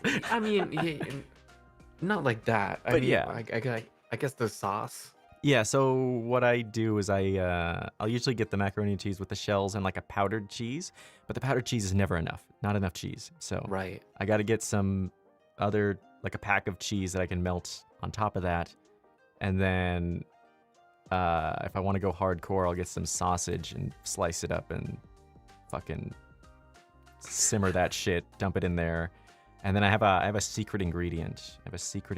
Oh. Yeah. Okay. I don't know if I should reveal it here. I don't know. I mean, I could. No, you should keep it a secret. Maybe I should save it. Yeah. Because if I ever get to eat this, Yeah. then I can also then be I can, I can surprise I know you. what the secret is, and you guys don't. Yeah, that's true. All right. The secret stays secret for now. But it's my secret ingredient that I always bust out, and people are like, "What?" And I'm like, "Yeah." Wow. You never thought of putting this in mac and cheese, did you? You were missing out. And I love smoked shit. Like smoked salmon, right? Like smoked sausage, like. So Yeah. I got this this at-home smoker where you can it's like a dome, and you put the dome on top of something, and then you put little wood chips into the machine and light it on fire, and it'll like suck the smoke from the wood chips through this hose like into the dome, and then whatever's under the dome just gets instantly smoked. Whoa. It takes like what? 5 minutes, and you taste that, like it's the smoky flavor is there. It's fantastic. So if I want to go way extra, then at the very end I put the dome on top of the pot and I smoke the mac and cheese. What the fuck? I swear it's good. It's so lit. I'm so intrigued by this. It's so lit. It's actually like, I'm so proud of it. It's the one thing I can make. Wow, I'm so curious.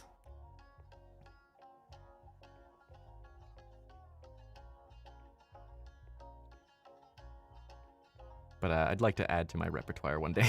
I'd like to be able to make other things. Yeah, I should. Eventually, I will cook something other than some soup or whatever. Oh yeah. It's just because it's easy and I'm still you know settling in kind of. Yeah. And it's like I'm not motivated to cook by myself. Like why would I spend like an hour cooking something that I'm gonna eat by myself on my couch? I'm like, no, I need some people over so that I am motivated to make something. Yeah, that's fair. But yeah, I like the idea of being able to just like make something really good and just like eat it, even if you're by yourself. Like I know a lot of people do that, and like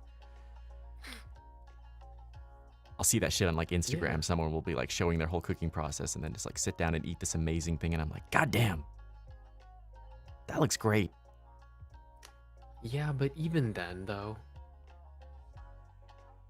it's not just for them. It's for the camera. They got they're making content out of it. They're getting something back. Yeah.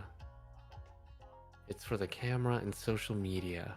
So social media. It's not truly for them Mm-hmm. only. This is true.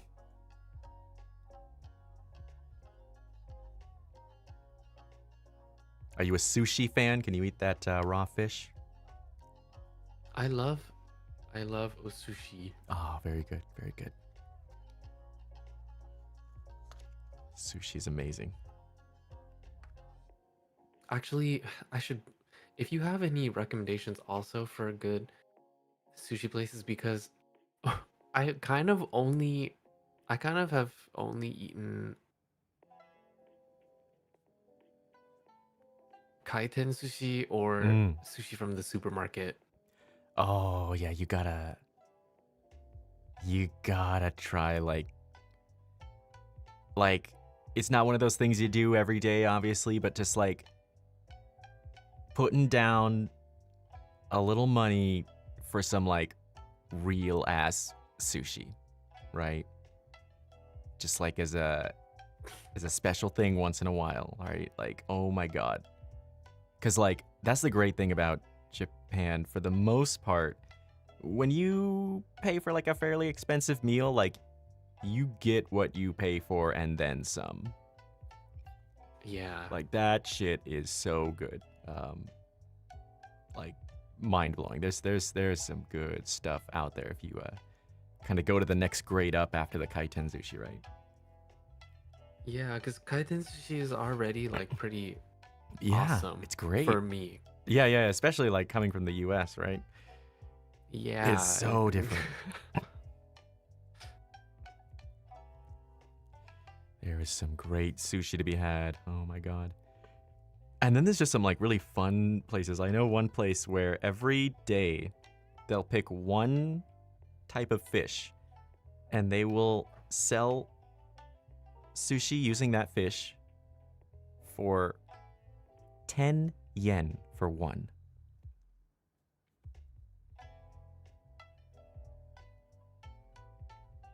What? 10 yen for one piece of sushi, which means you can give them 100 yen and get 10 pieces of sushi. What the fuck? Right? Now, it's all going to be the same flavor, but that flavor changes every day. So, like, if you are lucky and you get there on, like, a day when it's, like, salmon, right, or tuna, or one of your favorite flavors, like, holy shit. Jackpot. The fuck? I gotta go there. Yeah, it's so great. If you're just like, I want to eat a lot of sushi right now and pay nothing, basically. Yeah, holy shit. It's so good. Oh my God. It's so good. Love it. Love to see it. There's so many just like cool, fun little places. Oh my God. Yeah, I really need to.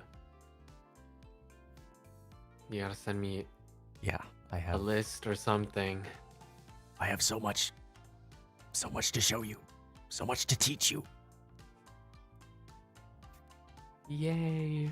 Yay! Welcome to Japan.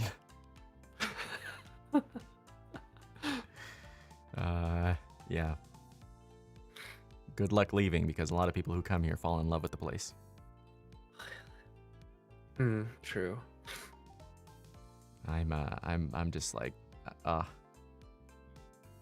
I've never been happier than when I came to Japan, and never want to leave. I want my bones to be buried in this soil. Damn. Become a part of this country. I want to be consumed by Japan.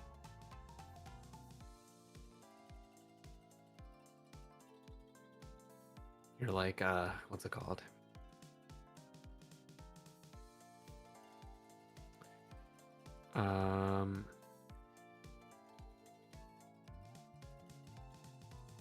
What's that word?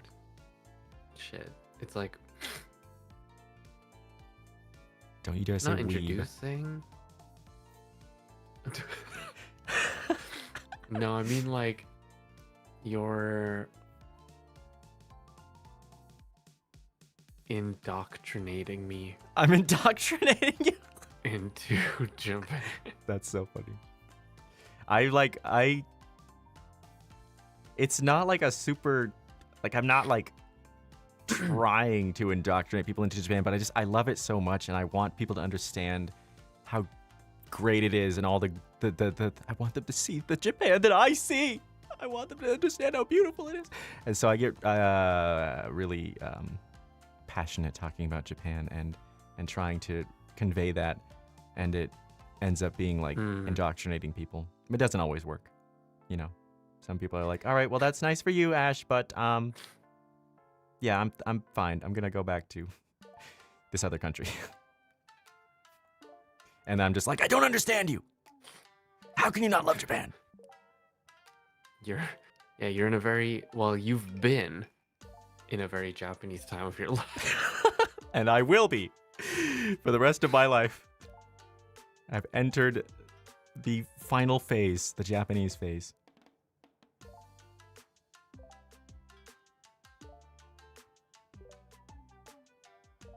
But yeah, I mean, I think it's important to explore and like find what makes you happy. And I was very lucky when I was younger. With my dad's job, I ended up moving around a lot. And I've seen a lot of different countries and experienced a lot of different places.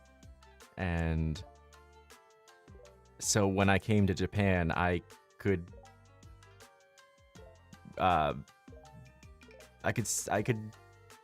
very reasonably say, or I knew this is what I wanted. I had things to compare it to. I had a very good variety of backgrounds and places and cultures, and I knew this is the one. This is the fucking one, and that just made it even easier to get so into it. When you know, you know. I mean, it's like love. True. It's chemistry. It's its own kind of chemistry. Yeah. You know, there's your there's romantic chemistry. I think there's pet chemistry, and then there's your life chemistry where you're living. Job chemistry. My chemistry with Japan is off the charts. I was made for this place. I just didn't know until I got here, and I'm making up for lost time. Oh my god. God, you gotta hear me flexing my Japanese. Like, I don't want to brag, but like, my Japanese is so fucking good.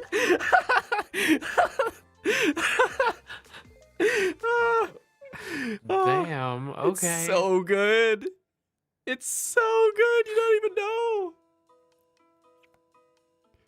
know. It's my. Yeah, I guess I only heard the tip of the iceberg. Only the tip.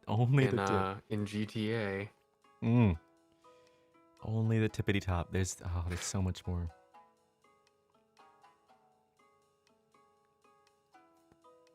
Wow, do you take students? Do I take students? Of course I take students. I want everyone to learn Japanese. I think learning Japanese will only make your life better. It unironically will.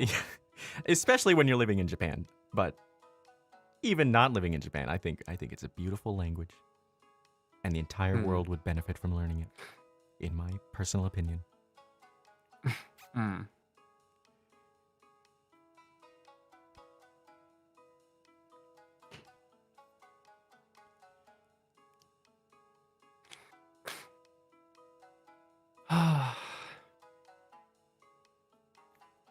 I'm so starving now. Yeah. We talked about a lot of food. I think it's time to eat. It's time for some dinner. What are you gonna Yeah. eat? You gonna eat a nice nabe? Actually, I think I actually bought some stuff so I could make cabbage rolls. Oh, that sounds good. Yeah, which requires more boiling, but Yes. and steaming. Oh boy. But at least it's easy. I've never made cabbage rolls, so I have no idea how easy or not it is. I wouldn't have guessed it was easy. Oh, you just boil cabbage beforehand, so it's Huh. easier to like work with, and then you just put stuff in it and you roll it up, and then you steam it all in a pot or whatever, Oh. and then you just make a sauce. Doesn't sound too bad, but definitely sounds like Yeah. more time than I would normally spend cooking. Oh. Yeah. Yeah, no, my go-to is chicken thighs, usually, and then drop that in a pot, boil it, take it out, cut it into easily eaten slices, and eat it. Do you season it? Not usually. What? Maybe sometimes. But I kind of like just the natural chicken taste. I don't know. You're telling me that you don't season your meat. Not usually. However, a trick I learned from a chef friend was that in the pot of boiling water, you add some cooking alcohol in there. And it like brings out the meat flavor. Kind of nice. It tastes good. It doesn't taste like nothing.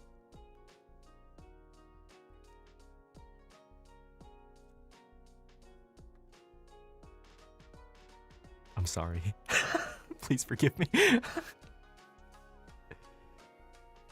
All right, I do put some salt in the boiling pot of water. Right, that was it. It's a little bit of salt, a little bit of alcohol. Cooking alcohol into the boiling pot of water with chicken, and then just that's it.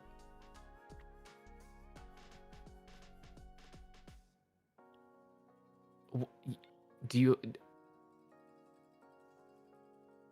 at least make like a sauce or something to eat it with after, or No, that would You take just- too much time.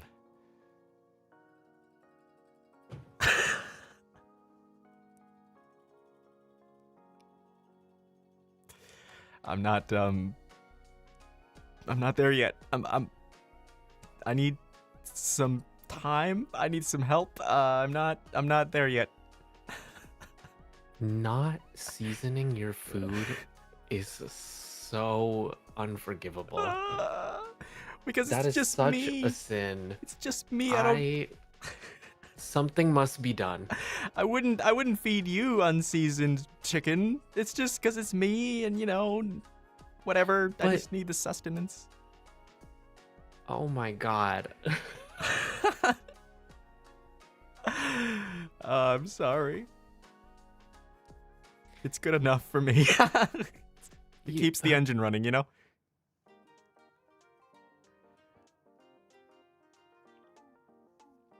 But you love eating good food, I right? do. I just don't like taking the time to make it by myself.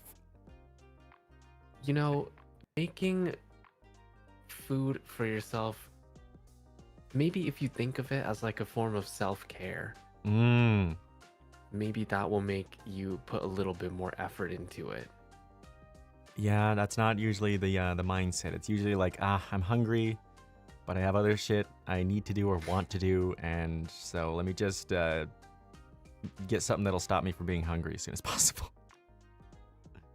Or you could even do like those rice cooker meals Oh, I've seen those. where you like, because they sell those little kits that you can put Yeah.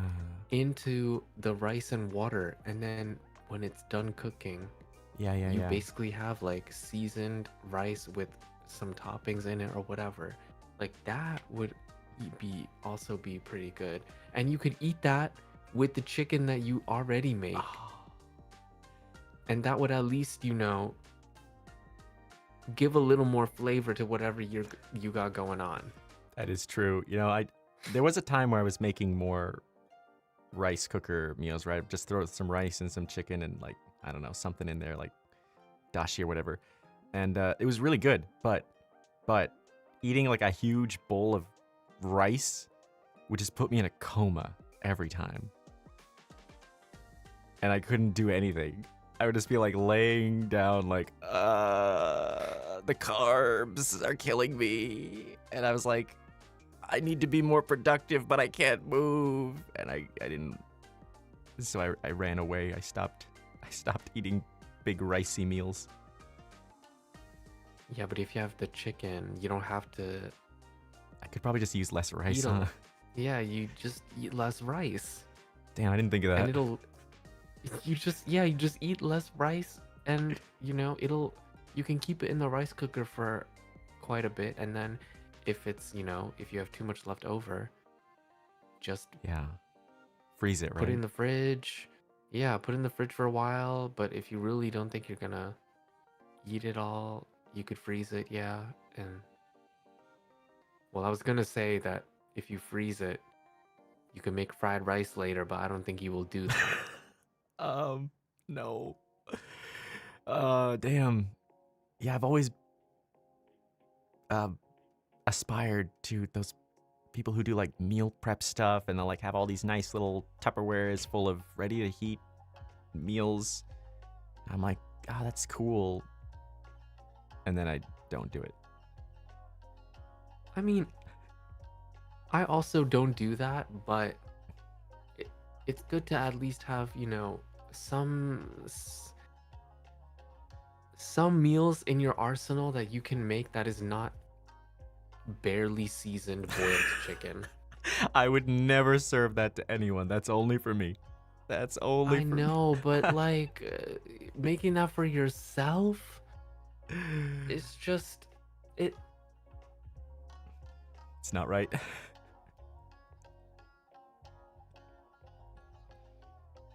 I don't know. Maybe this is too harsh, but Hit me. have some self-respect. Those are the words I needed to hear. No, no. You're right. I can't say anything back. I think too much about productivity. I understand.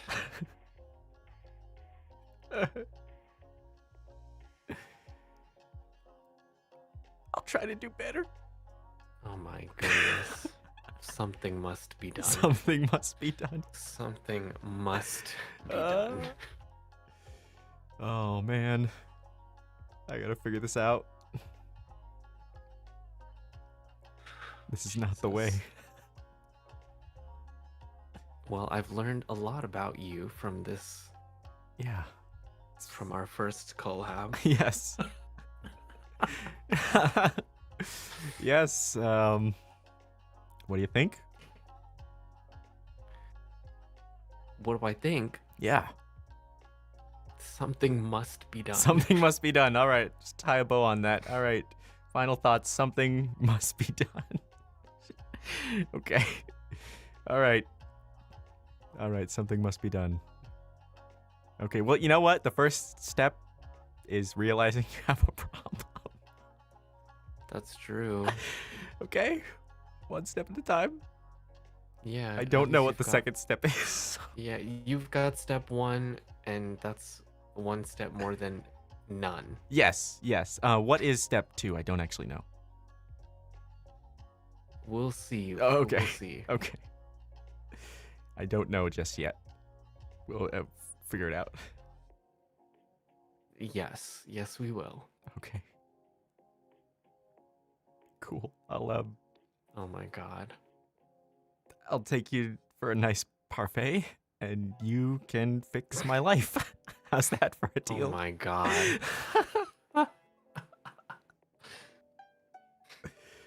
Sounds like a deal. Yeah. Okay. I really need to eat something. Yeah, you. Yep, me too. I think I'll just take a few minutes to thank the new followers and such, and then I'll get out of here and I'll eat something decent, not unseasoned Yeah. chicken. Yeah, please do. All right. Well, thank you so much for hanging out, Uki. Thank you so much for hanging out with me. That was so fun. Let's do it again Yeah. sometime, and let's do it offline where not so many people are watching sometime, huh? Oh, okay. Oh, why not? Okay. I'll Go out for see you parfaits. later. All right. Yeah. Thank you so much for joining me and debriefing with me. You too. That was awesome. That was so much fun. And thank you again for Viola. Viola was so good. Oh my god. And thank you for Musashi. It's gonna live in a nice little corner of my head probably for the rest of my life. That was an experience. Yeah, me too. All right, go eat those cabbage rolls. And you eat something. Yes. Yes, I sure will. I sure will. Okay. Okay. I will disconnect now. See you next time, Mookie. Thank you. Bye. See you Bye. soon. See ya.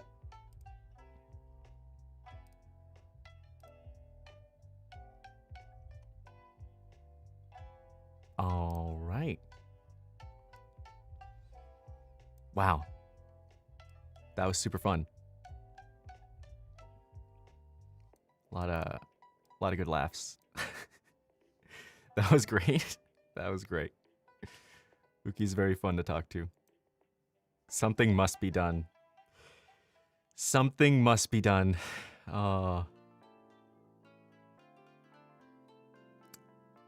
Hit the mama button. Oh yes. Might have yeah, I might have triggered the mama there. This broken child needs fixing. Broken man. Oh. Not even a child, that makes it worse.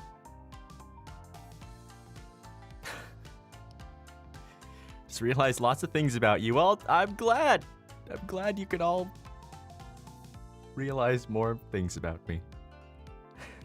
Hopefully you still love me. Yeah, I need some fucking help. Thank you guys so much. Wow, and thank you for all the new followers. You were base till unseasoned chicken, god damn it. Oh, I was so close. It's just I don't usually take the time to fucking put anything on it. I mean, it does taste good. It's not like, oh, this is so bland, like, oh, I hate this. Like, it's actually pretty good. The cooking alcohol and the little bit of salt in the boiling water, like it does bring something out. It does bring out kind of a natural flavor. It's very light. It's very light. you know, and yeah, maybe it'd probably be better with some sauce, just seasoning, but still, it's not bad. It's not bad. More than edible, enjoyable even, especially when you're hungry. Goddamn, hunger is the best seasoning, isn't it?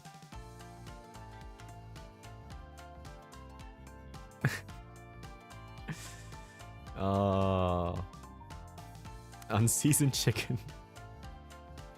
I mean, I do think that the cooking alcohol and the salt in the boiling water at least is better than nothing. Like, if you didn't put anything in there, I think it would come out kind of dry, or like really no flavor. At least there's something being brought out by those, but definitely very subtle.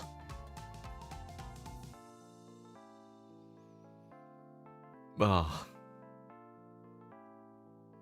Such a fun time hearing you both. I learned a lot. Oh, thank you. ありがとうございます。こっちもめちゃくちゃ楽しかったよ。もうめちゃくちゃお話しして楽しい人、本当に。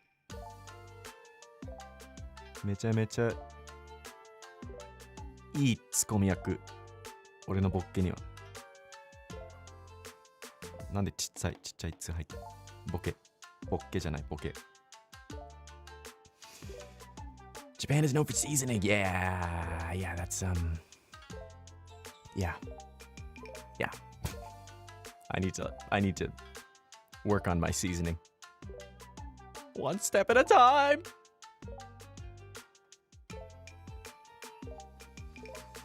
Oh, let's do some quick shout outs to the new followers. Let's see. All right. Over there on YouTube. Ice Rose 326, Calypso Fox, Ray, Pink Milkshake 25, Hannah E 1999, Aaron Scott, Kyosa, Heretic Beans, Cutie the Fennec Fox. Thank you so much for the follows. Arigatou gozaimasu. Thank you. Over there on Twitch. Pau Bint, Pangula Jarafa, Hannah, E1999. I simp for hotties. Whoa, does that mean I'm a hottie? Thank you very much. Arigatou gozaimasu. Itarakimashita. Hottie desu. Anyways, Wanting Night. Waning Night. Yang is still pretty. Yuki level 5. Vester Sterling. Vanessa 122556. Kunu 1022. Gipina Stratheris Elvira. Banana. Thank you for the raid. It was towards the beginning of the stream. I'm sorry I wasn't able to respond to that, but thank you so much.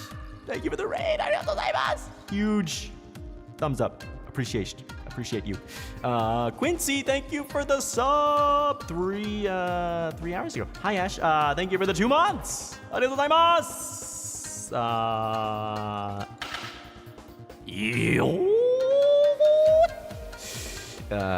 Thank you for the follows. Jaime Lamey, Mama Shybug, Pink Milkshake 24, Yuchi 01, Yaminino 129. Thank you so much. Thank you for all the stream streaks. Oh my god, Tarina 45 stream streak. Arigatou gozaimasu. Shannon 55 stream streak. Have I streamed 55 fucking times? Jesus Christ. Thank you so much. Briar Blackmore 55 stream streak. Briar Blackmore, thank you for always watching. Thank you for always being here. I appreciate you. Thank you. Asher Wolf, thank you. ありがとうございます。感謝でございます。よー。Thank you. Thank you. Big thanks. Huge appreciate. Kansha. Kansha, that means gratitude. Kansha desu. Dai kansha. Huge gratitude. Listening to the chill chatting and then hearing the zany energy is an experience. I gotta get my shout outs. Nope. And I think while I was doing the shout outs, we got one more. Lion v Dragon. Thank you. ありがとうございます。gozaimasu. Thank you. Arigatou gozaimasu. Oh my. By the way, love your background sound. Hey, thank you so much. I went on audiostock.jp and I searched for a bunch of like chill Japanese instrument using tracks, and then I combined like, I don't know, 6, 7, 8 of them. I said the fucking thing 6, 7. I'm sorry. I'm fucking sorry. I didn't mean it. Why are those words forever ruined? Anyway, yeah, I combined several of them to make one long, like 10-minute piece that loops. At some point, I need to find some new ones and start make it even longer, make it even bigger, so there's even more variety.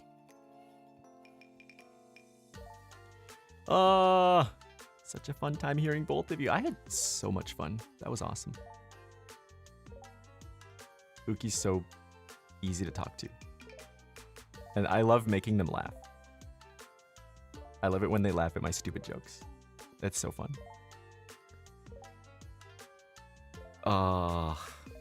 Thanks for today. Thank you. Thank you. Thank you for watching us talk for 3.5 hours. The time flies. Uki is now too scared to talk to you again. No! No! Nah, you're lying. I didn't get that vibe at all. I got the vibe that we would hang out again.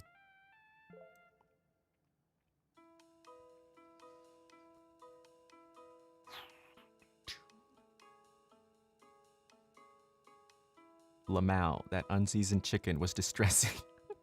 I'm sorry. I'm sorry. I fucked up. But I make good mac and cheese, I swear to God. I can make some damn good mac and cheese. Gotta fix my... I gotta be able to make other things. I can't get by with one dish. Thanks for making us hungry. Oh. I love... Isn't that the worst part? That's the worst fucking thing, is that I actually do love food. I'm not one of those people who's like, no, I hate food. I only eat food to, like, make me... as fuel, as sustenance, right? It's like I do love food. I just, when I'm alone and I'm trying to get shit done, you know, and that doesn't always mean work. Yes, a lot of the time it's like I'm busy, I gotta work, so I don't have time to eat or whatever. I'll make something quick. But it even like I want to watch anime. I'm done with work, but I want to hurry up and I want to watch my anime, right? I don't want to spend that time cooking. You want to hurry up and turn that shit on. You know, it's lower on the priority list when I'm at home. If I'm going out, like I'm gonna eat something good. Watch anime while cooking, but I need to pay more attention. I have to give the anime my full attention. I watch it while eating all the time, but while cooking, I can't pay attention enough.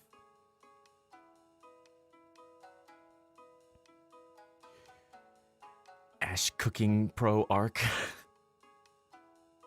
I do want to get better. I really like the idea of being able to cook. I just don't take the time to do it. I just always am prioritizing something else, and the days slip by. Yeah, exactly. Just because, you know, I love food, but that doesn't mean I'm gonna put effort into cooking. But I fantasize about being able to cook, hey? That's a start. That's not nothing. In my fantasies, I'm like, oh, what if I could cook something like that? Oh, and this is the worst part. I actually save cooking videos constantly. Like on Twitter, if like a cooking video shows up and I'm like, ooh, that looks so good, I'm gonna learn how to make that, I bookmark it. And I never make it. Something pops up on YouTube, right? I'll save the link, and I have a fucking note in my notes on the phone full of just links for cooking recipes, videos, and I've never done any of them. But I just keep thinking, one day I will. One day I will. Don't give up on me yet. I'm still here. I'm still alive. It's not over till it's over, guys. Come on. Come on. One of these days.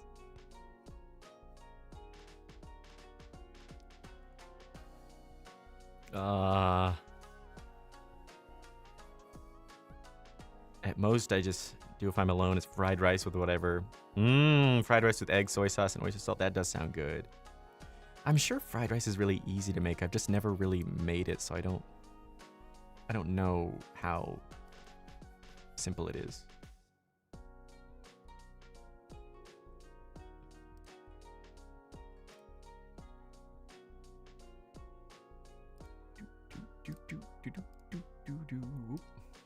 You get that one on here too.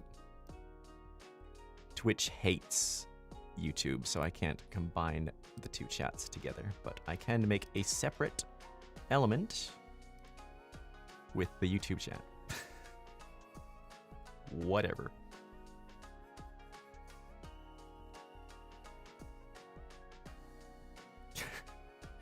When you mention you didn't season your meat, I know your feeling. You know my feeling when I don't season my meat. Cooking collab with Uki. That would be fun. Learn how to fucking cook. Oh my god. Oh my god.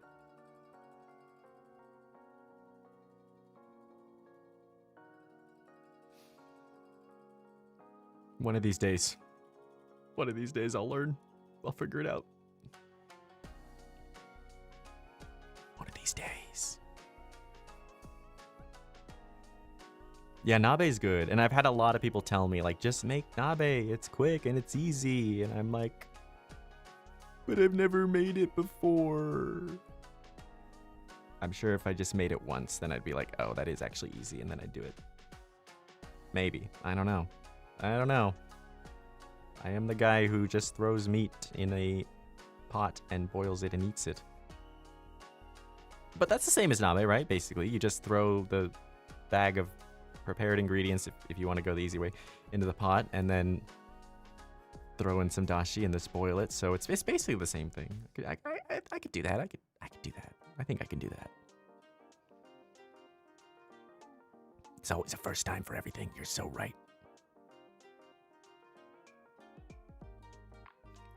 Yeah, I didn't expect that. I didn't expect Uki to be so distressed when I said I don't season my meat. That was a moment. It's like, oh shit! I think I said the wrong thing here. I think I fucked up.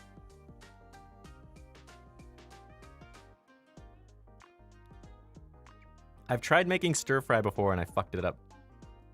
I think I had like too much liquid in the pan and it got all soggy and shitty. It wasn't great. So I need to figure out what I was doing wrong. I mean, too much liquid obviously, but it was also really salty, so I think I put in too much soy sauce.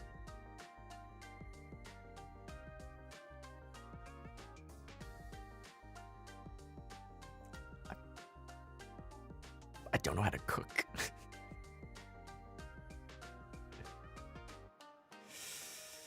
You let me off easy? Oh no.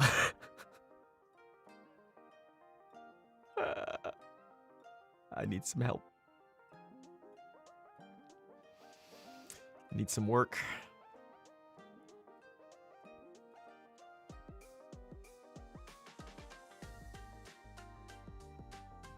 Interesting food choices you liked. Yeah, interesting food. I like good food. I love good food. I just don't make it at home, except for mac and cheese. Except I will stand by that. I make great mac and cheese. It's all I got. It's all I got. So I bring that up all the time.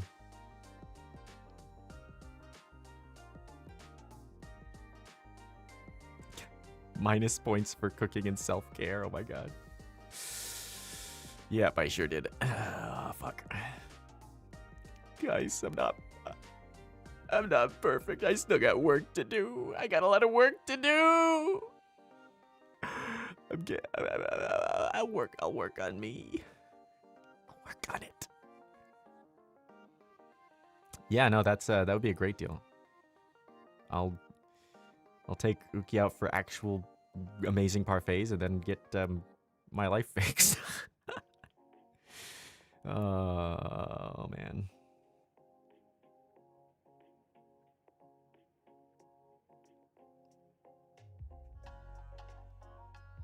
Oh my god. Made that good Oreo pancake or something a long time ago. Yeah, I did try making like Oreo pancake things. Like, I mean, if I try, I can try to make things. Like, I can follow a recipe, you know, do this, do this, do this. It's like fucking building Legos. It's got the instruction manual. It's not that hard. I just don't do it. I just don't do it. Although I did fuck up stir fry, so I don't know. I wasn't really following a recipe though. I thought like, okay, it's stir fry, right? You just throw in some veggies and dump some soy sauce in there, right? Right? Some water, some soy sauce. That's it, right? And I think I just put in too much liquid. Fuck.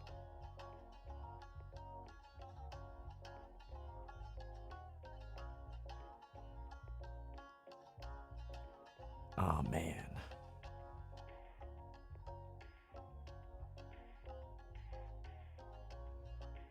God damn, I need Uki to share those cooking skills. One day, one day.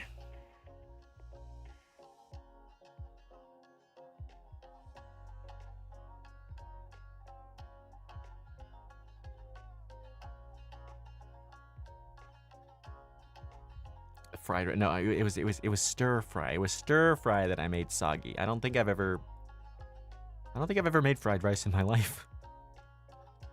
I was trying to make a stir fry. I had a bunch of vegetables. I had like some chicken in there, I think. And then I think I added a little bit of water in there and put the lid on the pan, right? So it steamed up. And then I added soy sauce in there. And then I stirred it around, and I think I added too much soy sauce because there was a lot of liquid left over and it was very salty. Wasn't that great.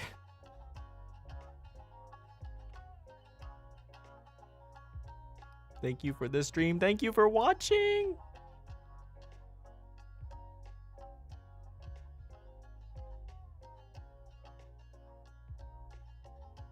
If I did a cooking stream, it would be really bad. If I did it by myself, it would be fucking awful. If I had someone helping me, maybe it would be okay.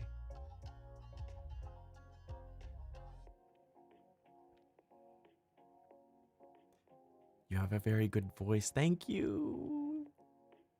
That makes me very happy. Thank you.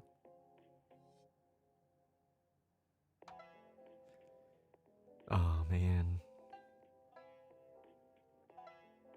Damn, yeah. I don't think I do enough taste testing when I'm cooking. It's probably a reason why I fuck it up a lot.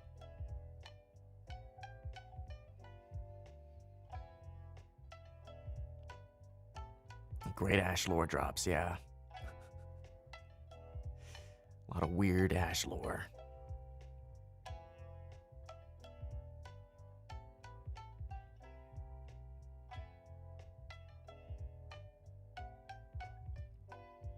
Man, what am I gonna eat today? Well, I still have like, what do I have? I know I have like some heatable soup and like pasta, I think, in the fridge. I might have like a sandwich in there. I don't remember. I got some stuff that I stocked up from the convenience store because I've been busy lately, so I gotta eat those. I usually go for like the vegetable soups, like things that I at least feel like are good for me, like soup that has a lot of veggies and chicken in it, right?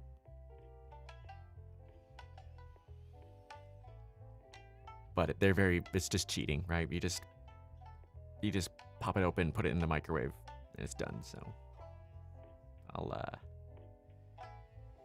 eat something real tomorrow.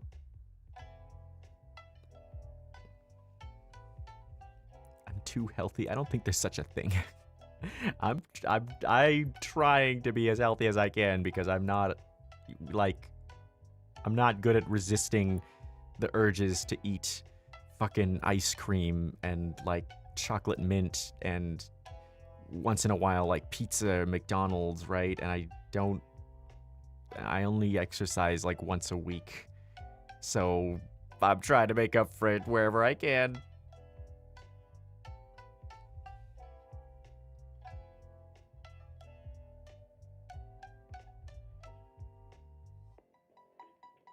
Yeah, taste and smell and visuals too. Like my friend who used to be a chef, the food he makes is so good.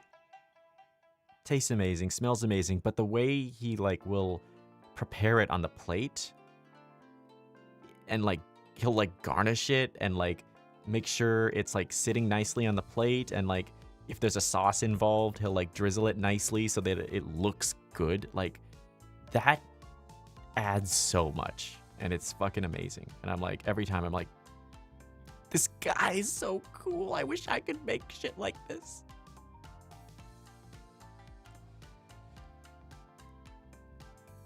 Like food that tastes good, smells good, and looks good. That's peak.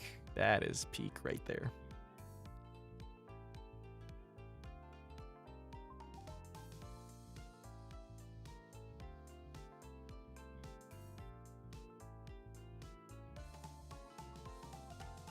Yeah, I can. You know, I just don't. No, I can, but I don't. I've had him teach me a couple easy things here and there. I've learned a couple, like, really nice, somewhat easy to make, like little snacks from him that were like, oh, to die for.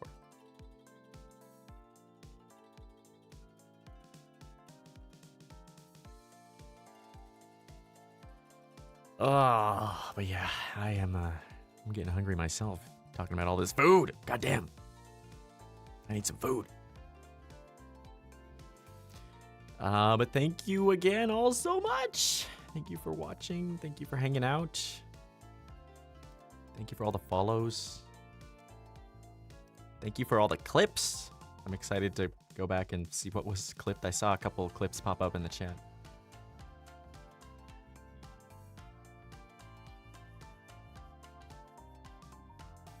Explaining the process for mac and cheese and then be like, plain boiled chicken. Yeah, that was fucked up. The mac and cheese is when I'm trying. The chicken is when I'm not. Is anyone I know streaming? Oh, a few people are.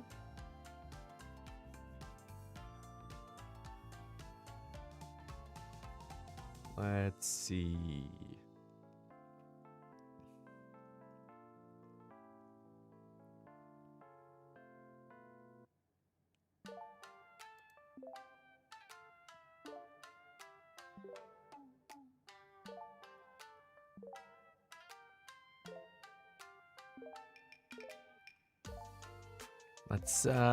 Let's raid Roy.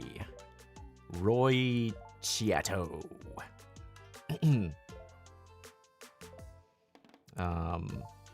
Also known as Detective Cortado.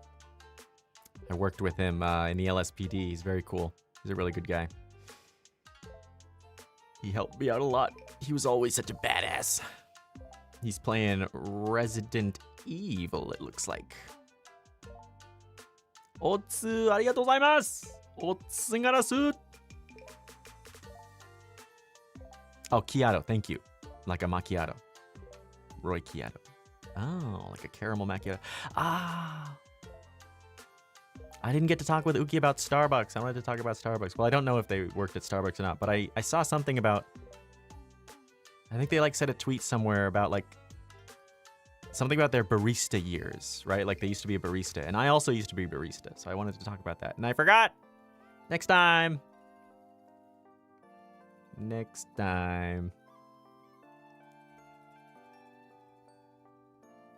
I wonder if I can do raids on YouTube now, or redirects, right? How to do redirect on YouTube. I've never done it before. Let's find out. Live redirect. Okay. By setting a destination in the customization tab of your stream settings. Okay.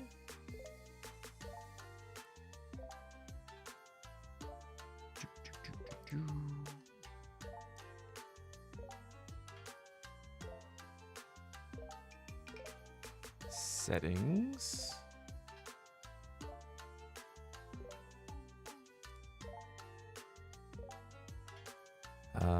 Customization tab.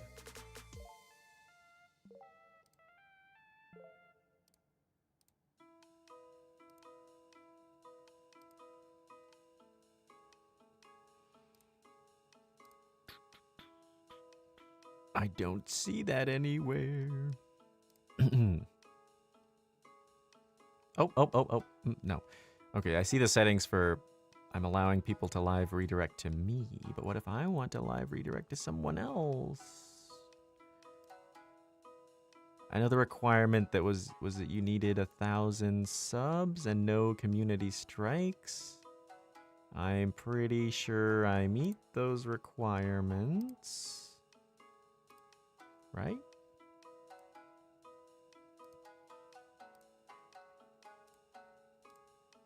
Unless maybe there's something I have to set up first.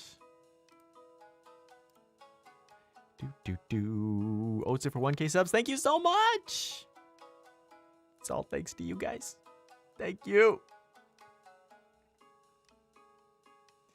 I think I might have to do some more research on how to figure out how to do the live redirect on YouTube because I've never done it before. So I'll figure that out for next time, and I will just let you guys know where Kiato is on YouTube. If you feel like checking him out, he is here. And I'm gonna go ahead and write, I love you, Detective Cortado, or something like that, like, yeah.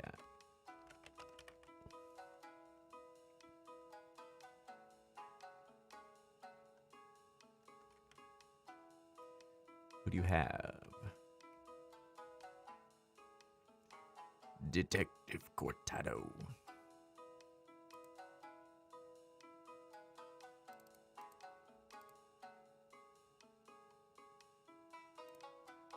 I guess I should make it more general. More like go, Detective Cortado. Oh, that sounds fun. I like how that sounds. Go, Detective Cortado.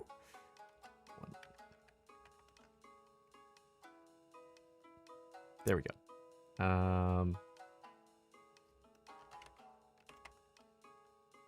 Everyone's still so District B pilled.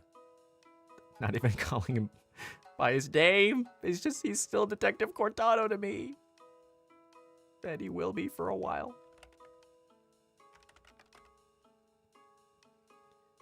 Roy Kiyato. Okay. Here we go. I know, it's only been like 3 days, all right? I'm still there. I'm still there in my mind.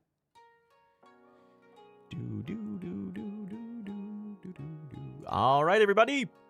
Thank you so much. I'm gonna go eat some food. I'll be back on tomorrow night, 10 p.m. JST. I'll hop on for a bit just to chat, kind of. I'm still working on what I want to do for our fan name. I haven't gotten one that really feels like it's the one, you know, the one. I'm looking for the one. So I want to maybe just take some time thinking about that, and I don't know, just chilling, talking about whatever. All right, let's go. No one-seasoned chicken. No, I will eat something at least better than that. All right, here we go. Thank you. Otsugarasu. 3, 2, 1. I think I have to go to the other side, though, because this side is blocked off, I believe. Yeah. Although, being so real, Detective Leon would just Cortado. move those boxes. All right. Thank you so much, everyone. Bye bye.